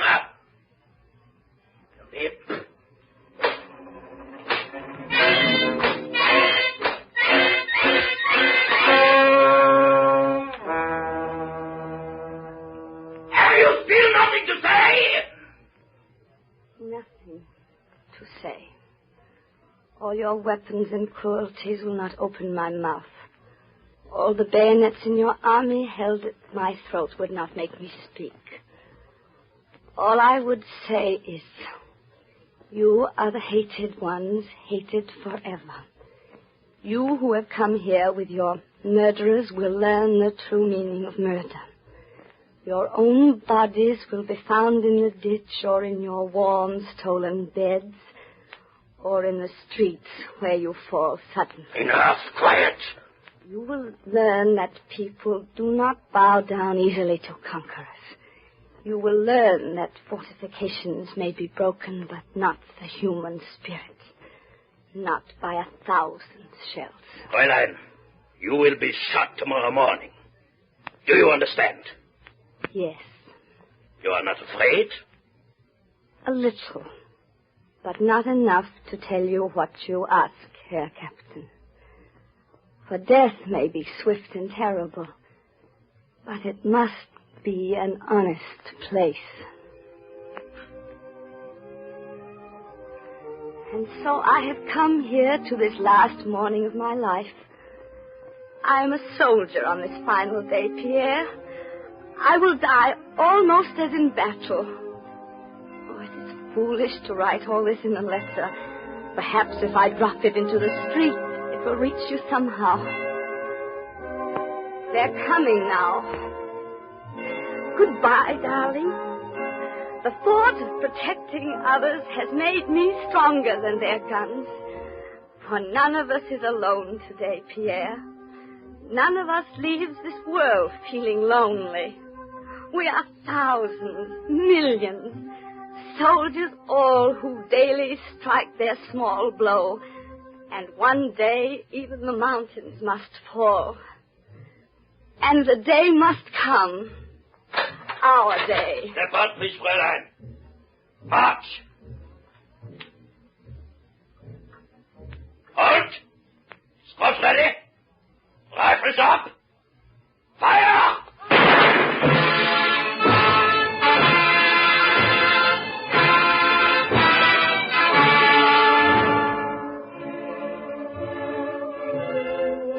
Did you believe, Dinah, that she feared as the bullet struck her body? Tied to the post, her eyes upon heaven, did you think she wept, Monsieur Laval? No, she was not afraid, nor did she weep. She is not the France that is shamed. She is the France whose spirit touches ours, whose tears and sufferings are ours, whose final victory shall also be ours.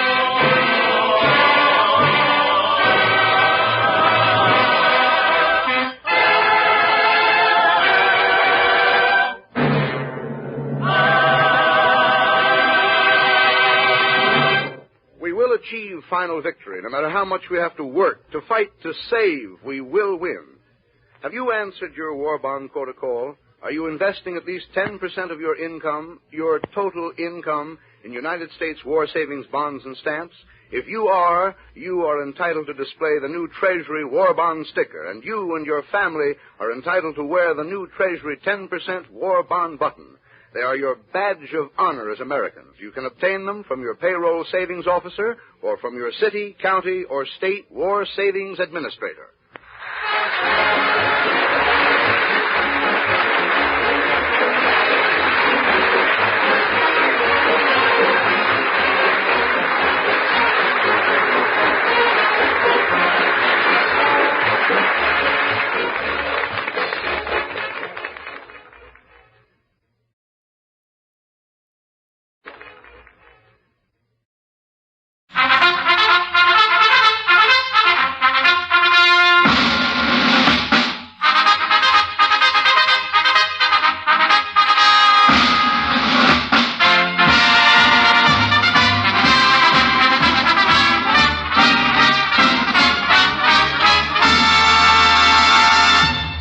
Performance USA, the greatest entertainers in America, as requested by you, the fighting men of the United States Armed Forces throughout the world. Command Performance, presented this week and every week till it's over. Over there.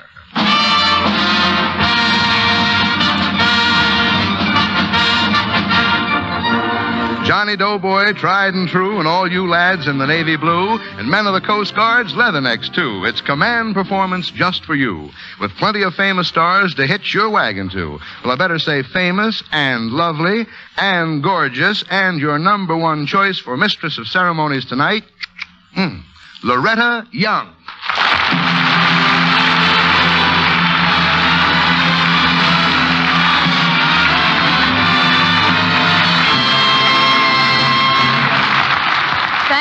Thank you, Paul Douglas.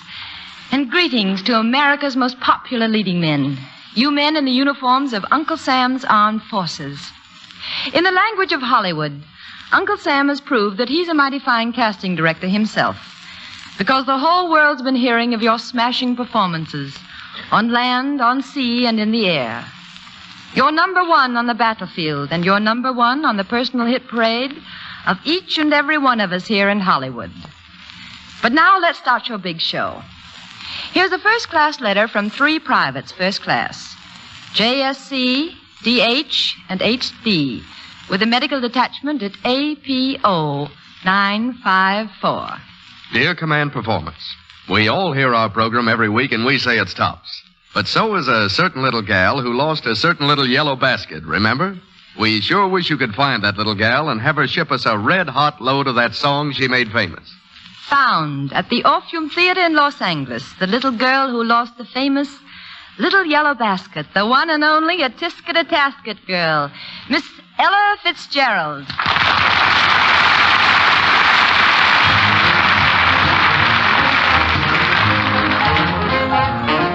A tisket, a brown and yellow basket. I send a letter to my mummy. On the way I dropped it.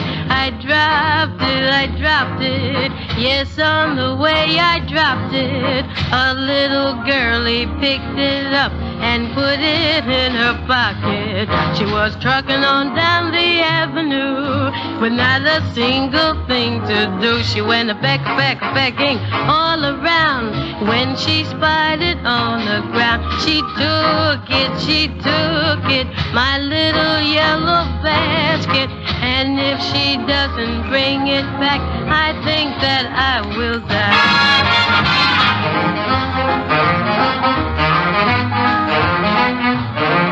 A tisket, a tasket. I lost my yellow basket. And if that girlie don't return it, don't know what I'll do. Oh, gee, I wonder where my basket can be. Away, away, away, away, away. Oh, dear, I wish that little girl I could see. Away, away, away, away, away. Oh, why was I so careless with that basket of mine? That itty-bitty basket was the joy of mine. Tisket, tasket, I lost my yellow basket. Won't someone help me find my basket and make me happy again? No, no, no, no. No, no, no, no. No! No, just a little yellow basket. A little yellow basket.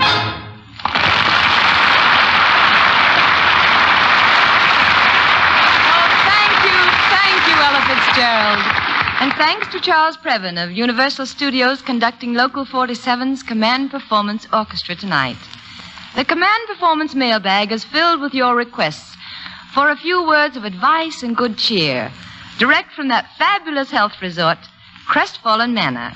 We take you to the Crestfallen Manor now, where we find Simmons, the desk clerk, talking to the famous manager and wacky health instructor, Ransom Sherman.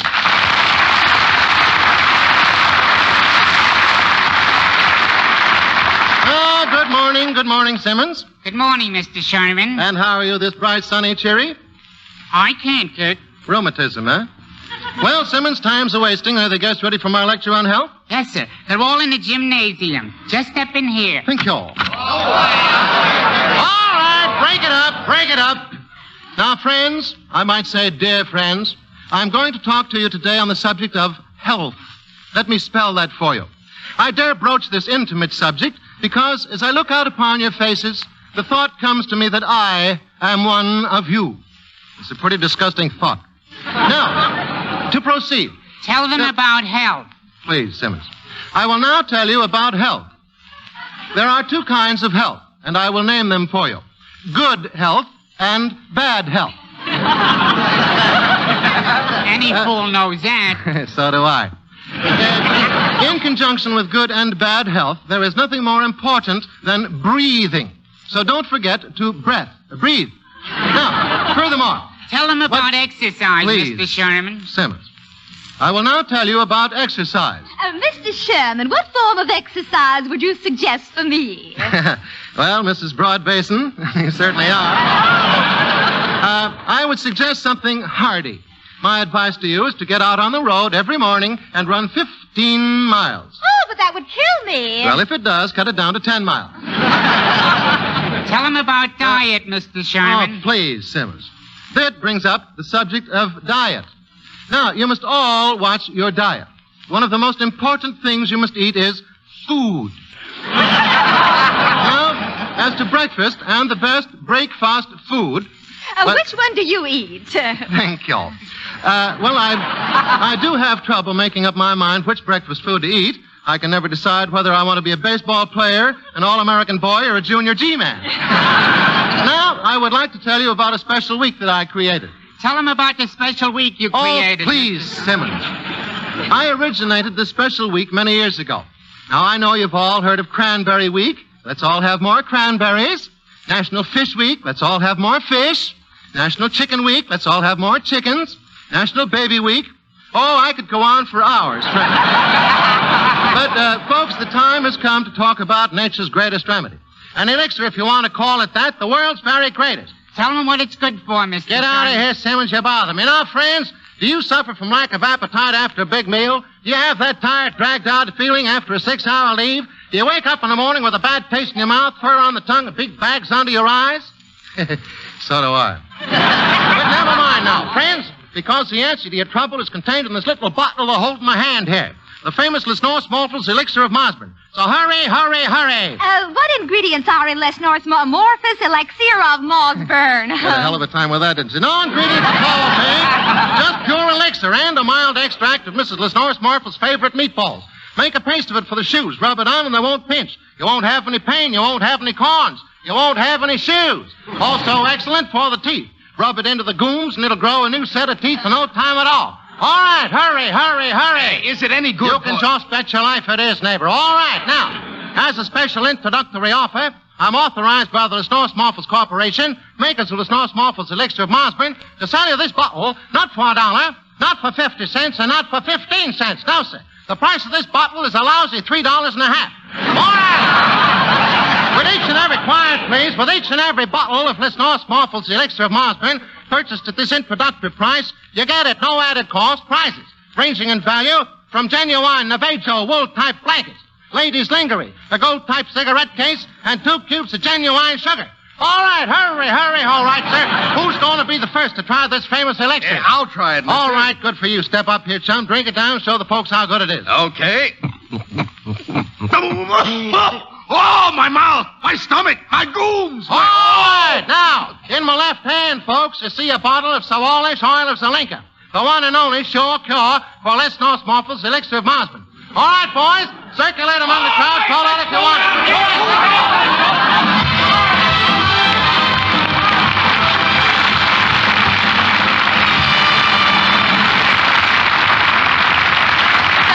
Ransom Sherman. Commander Foreman's gets a great many letters requesting the return appearance of one of our country's great concert pianists. And so, for you men down there in Puerto Rico, for Technical Sergeant R.G.W., and for all of you everywhere, we're proud to present the melodic portion of George Gershwin's Concerto in F. Charles Previn conducting, and at the concert grand, your favorite artist, Oscar Levant.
Mr. Levant. Thank you. And now we answer a request from 9 sailors somewhere in the North Atlantic who call themselves the Dodgers. They've been away from Brooklyn for a long time, and they missed the big shows. Shows that went by such names as Yokel Boy and Panama Hattie. But, they say, get those terrific guys, Phil Silvers and Rags Raglan, and there'll be a bit of old Broadway in the high seas. Well, men, orders are orders here on Command Performance, so here they are. Phil Silvers and Rags Raglan.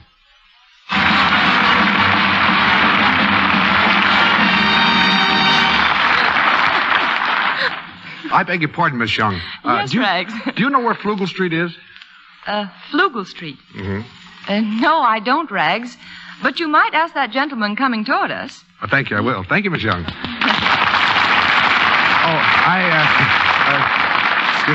I beg your pardon. You what? I say I beg your pardon. Beg my pardon? Yeah. What am I, the governor to give people's pardons? What do you mean, pardon? Do I know you? Do you know me? Are you in the habit of stopping strange people on the street and say, I beg your pardon? What do you want? What is it? What? Well, you give me a chance to ask you, see. Do you know where Flugel Street is? Do I know where Flugel Street is? What am I, just walking around suffering from amnesia? I know more about Flugel Street than perhaps you'll ever know. My whole family comes from Flugel Street. My brother was one of the finest baseball players ever walked out of Flugel Street. Well, I don't know your brother. Oh, my brother's a bum, huh? A brother ain't good enough for you. You're a big man. So I'll make some cracks about my family. Go on, tell me my father didn't deserve that parole. I like that kind of humor. You don't understand. Look, I have a letter here. Well, go over and mail it, kid. Mail the letter. There's mailboxes on every corner of America. Neither rain or snow nor sleet will stop these couriers from it. Don't stop people say, I beg your pardon, yata. You don't know. Look, the letter don't belong to me. Oh, you're tampering with the U.S. mails, huh? Fine, it's a federal offense. You know what they do to you for that? They don't put you in a cell. They put the jail on top of you, kid. Go on. Oh, forget the letter. I'll throw it away. Oh, that's great. Go on, litter up the streets. This happens to be clean up the city week. Means nothing to you. You know what can happen to that piece of paper? Fella may be smoking a cigarette walking along the street. He throws his lit match on the floor, ignites that paper, it starts to burn. The wind blows that burning paper into a building, setting that building on fire. The first building sets a second building on fire. Oh, you're a firebug, huh?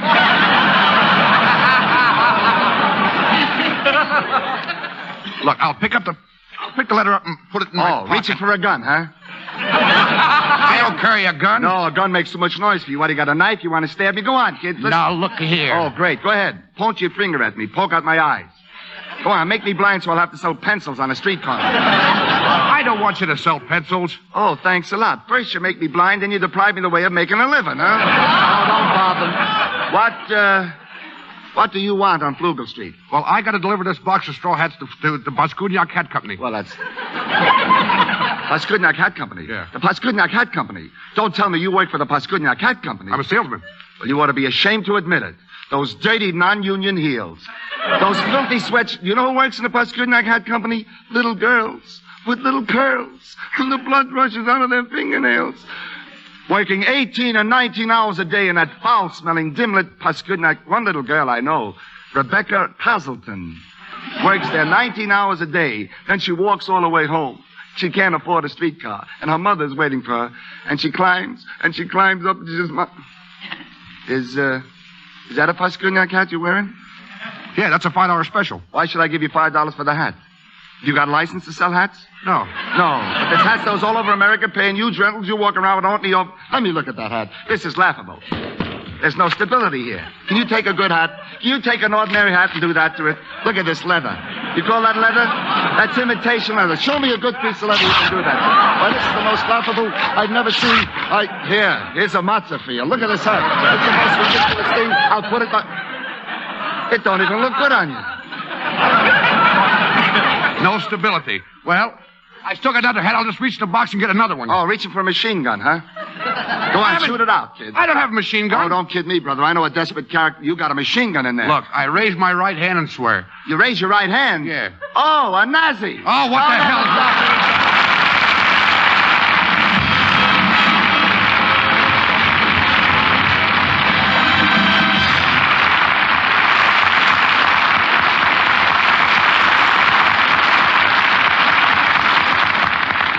Thank you, Phil Silvers and Rags Raglan. And now, fellas, a very special young lady from Texas. to answer thousands of your requests. America's favorite songstress and a favorite wherever Uncle Sam's boys are stationed, Miss Dinah Shore.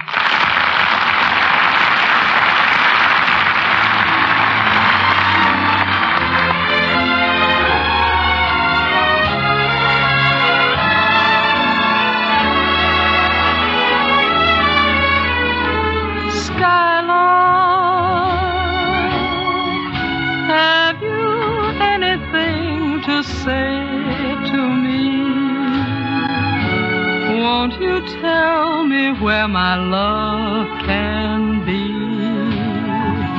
Is there a meadow in the mist where someone's waiting to be kissed? Skyline, have you seen a valley green with spring, where my heart can go a journeying over the shadows and the rain to a blossom-covered lane? And in your lonely flight, haven't you heard the music of the night? Wonderful music, faint as a will-o'-the-wisp, crazy as a loon, sad as a gypsy serenading the moon. Oh, skyline, I don't know if you can find these things, but my heart is riding on your wings. So if you see them anywhere, won't you lead me there?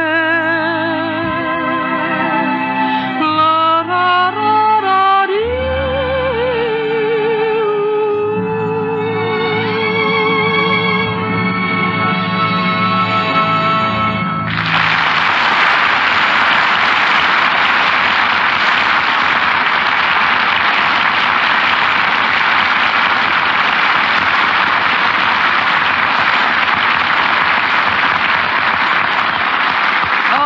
Dinah, that was beautiful. Thank you. And now for a letter from North Island. Dear Command Performance, I used to work for a New York firm that calls up radio listeners to see what they'd like to listen to. But I had to go clear to North Island before anybody asked me what I'd like to hear. Thanks to Command Performance for arranging this. And speaking for the gang, we want to hear some good old city noises. And that calls for that terrific expert of the imitation, Reggie Gardner. Signed Private S.J.L. Well, boys, here he is, Reggie Gardner.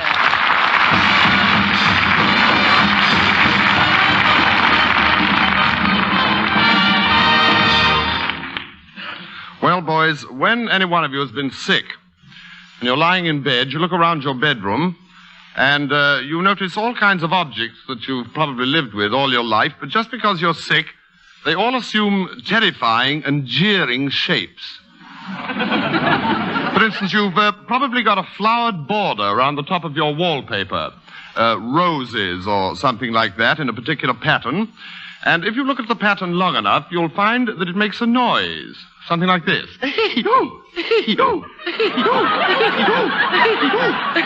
All round the top of the wall. Well, if you look at it long enough, you'll find one bit just over there that goes, and you don't know why.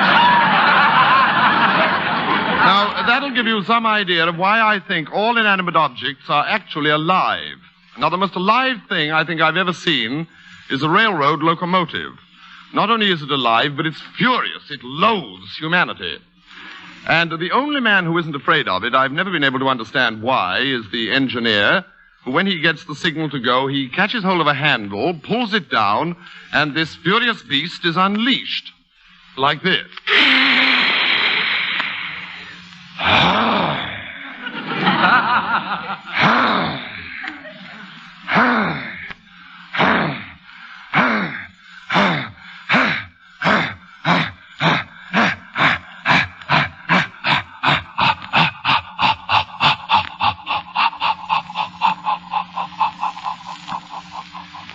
and so forth on its journey.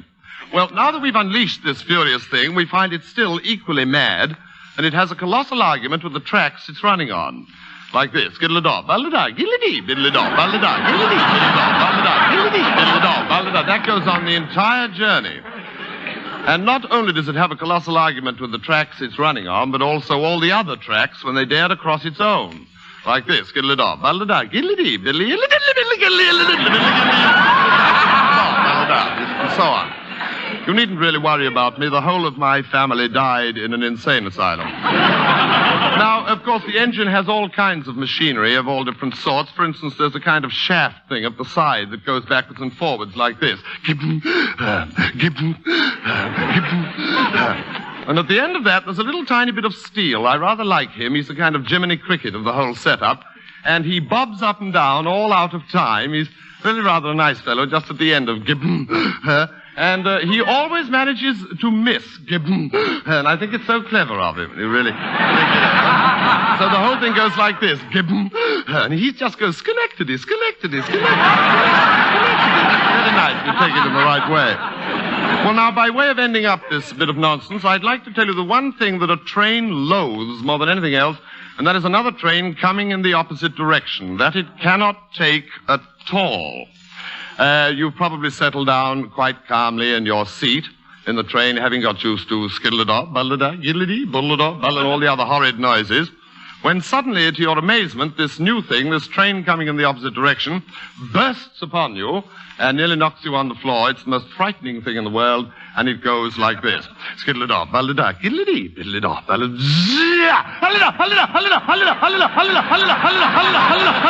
bull-a-daw, diddle-a-dee. But it's very silly. That's all there is.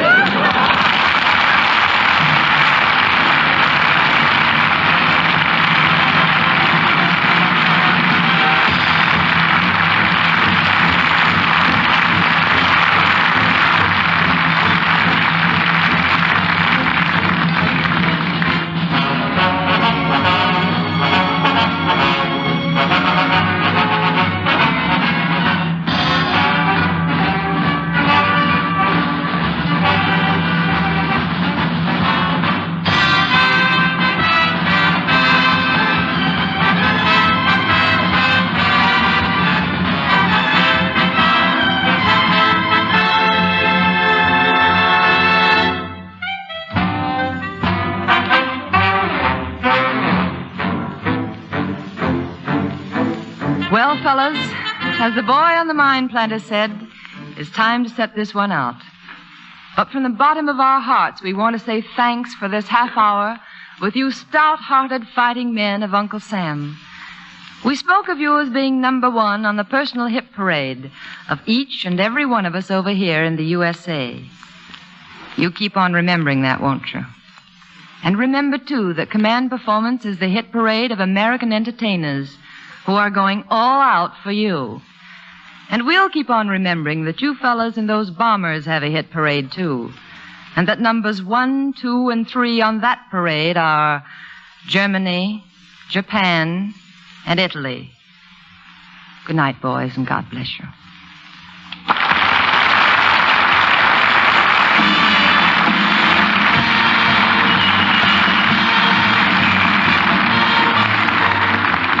Okay there, buddy. That's it for now. But keep on shooting in those requests, and we'll answer them as fast as we can. Send your letters to the station to which you're listening and mark them Command Performance.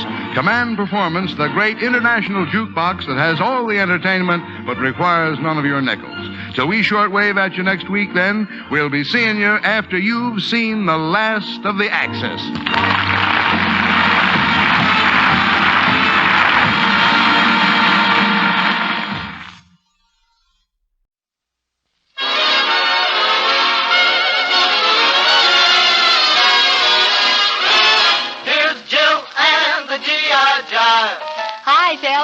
This is GI Jill again, and if you're ready to receive, the jukebox and I are ready to send with another 15 minutes of record spinning. We've got some sweet and some swing, some old stuff and some new stuff, but all stuff that I think you'll like. Jimmy Lunsford drew the lead-off spot today, and here he goes with Jeep Rhythm.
Rhythm by Professor Lunsford was played at the suggestion of E.L. Trapp and the men at Navy 66. And radio man Martin J. De La O and the communications gang at Navy 825 want to hear the song Magic is the Moonlight. Well, Jimmy Dorsey has a record of it, so we'll spin it now. Patty Palmer and Teddy Wallace sing the words. Here it is.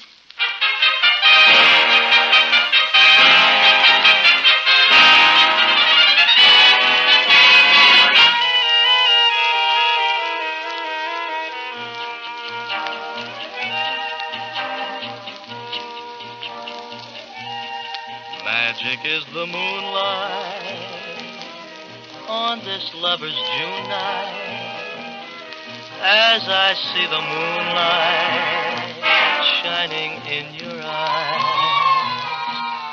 Can't resist their power in this moonlit hour. Love began to flower. This is paradise.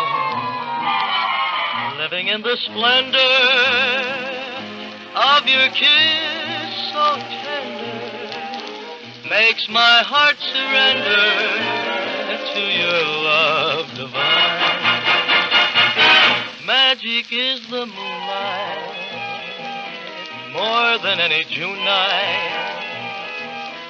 Magic is the moonlight, for it made you mine.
A song that's getting a pretty good revival.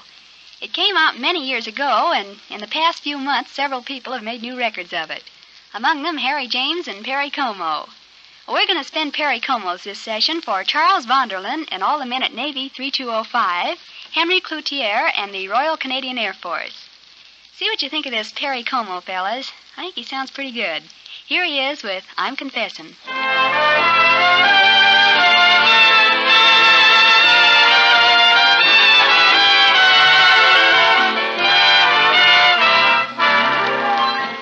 I'm confessing that I love you. Tell me, do you love me too? I'm confessing that I need you. Honest, I do. Need you every moment. In your eyes I read such strange things. But your lips deny they're true. Will your answer really change things, making me blue?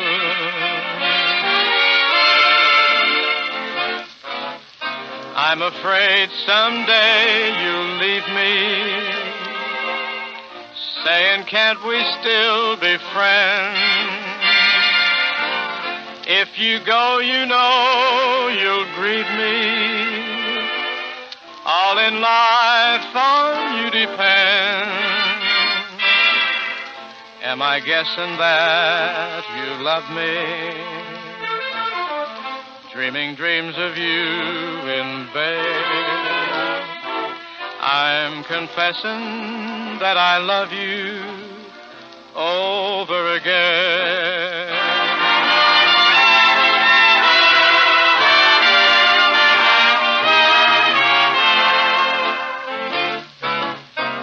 I'm afraid someday you'll leave me, saying, can't we still be friends? If you go, you know you'll grieve me. All in life on you depends. Am I guessing that you love me? Dreaming dreams of you in bed. I'm confessing that I love you over again.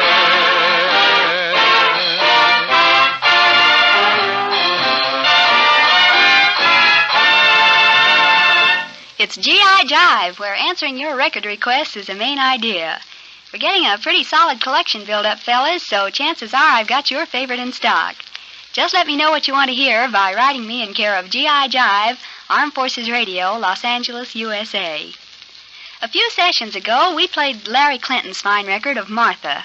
Well, the other side goes along pretty well, too, so today we'll turn the record over and play Larry Clinton's I Dreamt That I Dwelt in Marble Halls. B. Wayne does the singing for Sergeant J.J. Jackock and all the dit-die happy boys at APO 942. They're real B. Wayne fans. Okay, here she is with Larry Clinton and his orchestra.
I gotta call time out for now, fellas. Between now and tomorrow, I'll line up another stack of bands and tunes as per your request.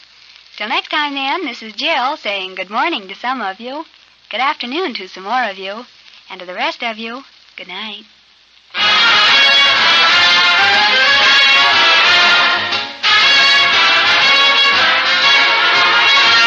is the Armed Forces Radio Service.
At Ease. At Ease as the Armed Forces Radio Service presents a quarter hour of music played without interruption. So, at ease, and listen to the folk songs of tomorrow.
Nothing you do or say can ever change me. I'm for you forever. Yours my whole life through. That's how I am, and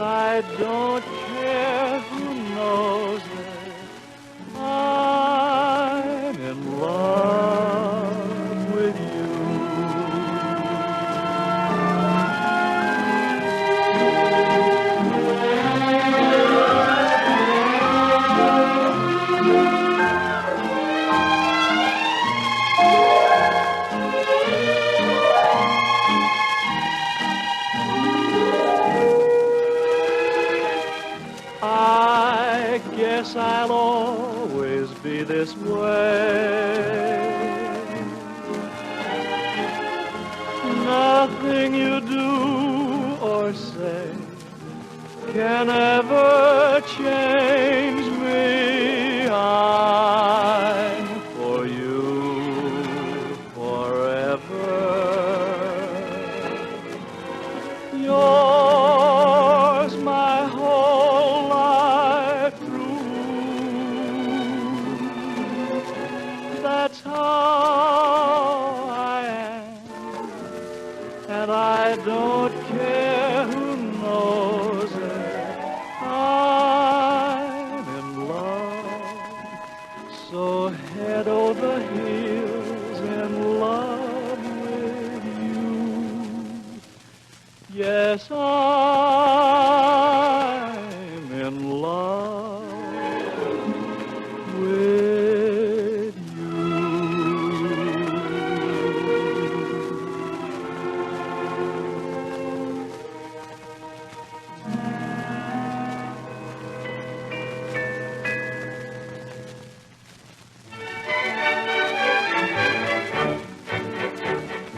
I can hear 'em calling hogs in the clear Iowa air.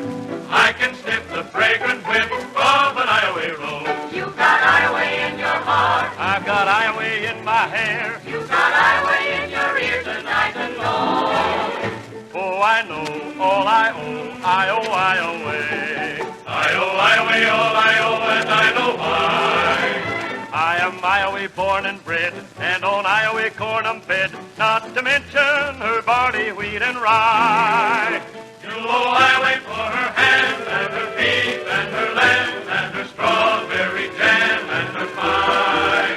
I owe Iowa more than I can ever pay. Oh, I think I'll move to California. Yay. What a shame. What a shame. What a shame. What a shame. You'll be good and gosh, I'm sorry when you go. When you go.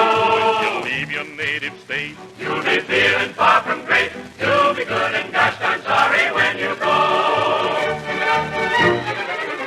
I'm a seed of Iowa grain.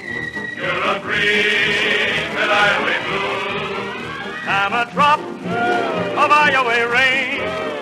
You're a drip of Iowa dew. All I owe Iowa. Yes, some order for the barley, wheat, and rye. So I'm a winner more than I can ever pay. If she'll keep me on the cup, I'd like to stay. Better stay. Better stay. Better stay. Better stay. You'll be good and gosh darn happy if you do. If old Iowa is your home, you're a fool to want to roam, 'cause there can't be any better home for you. If old Iowa is your home, you're a fool to want to roam, 'cause there can't be any better home for you. Better stay in Iowa.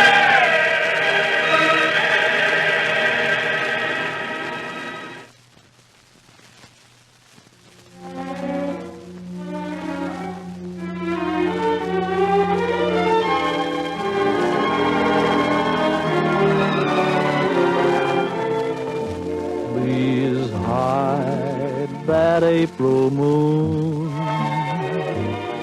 and black out May and June.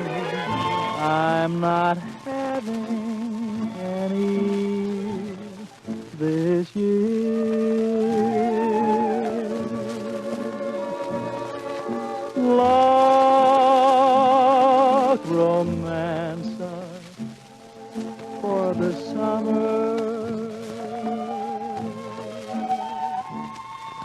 Pack those tinsel stars and hide them from her.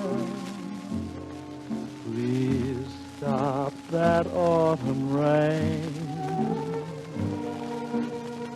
Close up Lover's Lane. I'm not having any this year.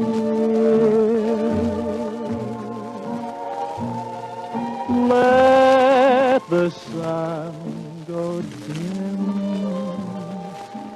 and let the moon turn black. I'm not having any till she comes back.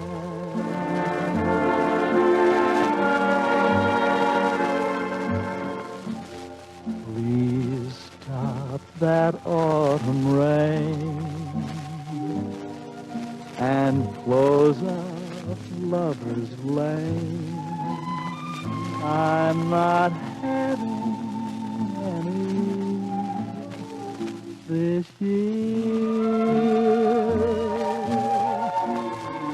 Oh, let the sun go dim and let the moon turn black.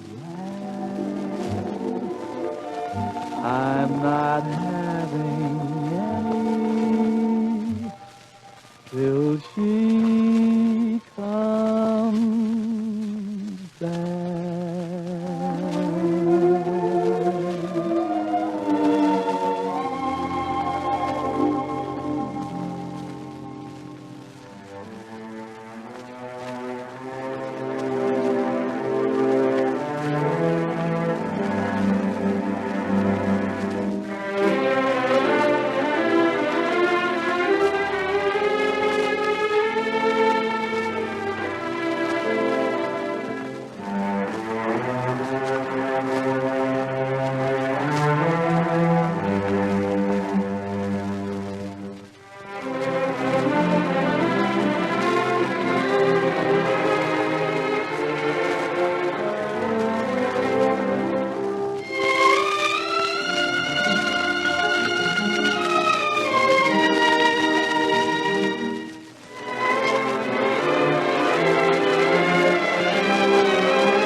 For the past quarter hour, you've been at ease and listening to music by the chorus and orchestra of Paul LaValle with vocals by Dave Street.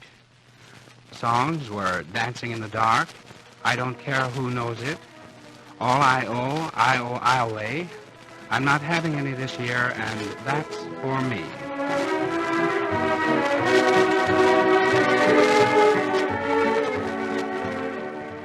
This is the Armed Forces Radio Service.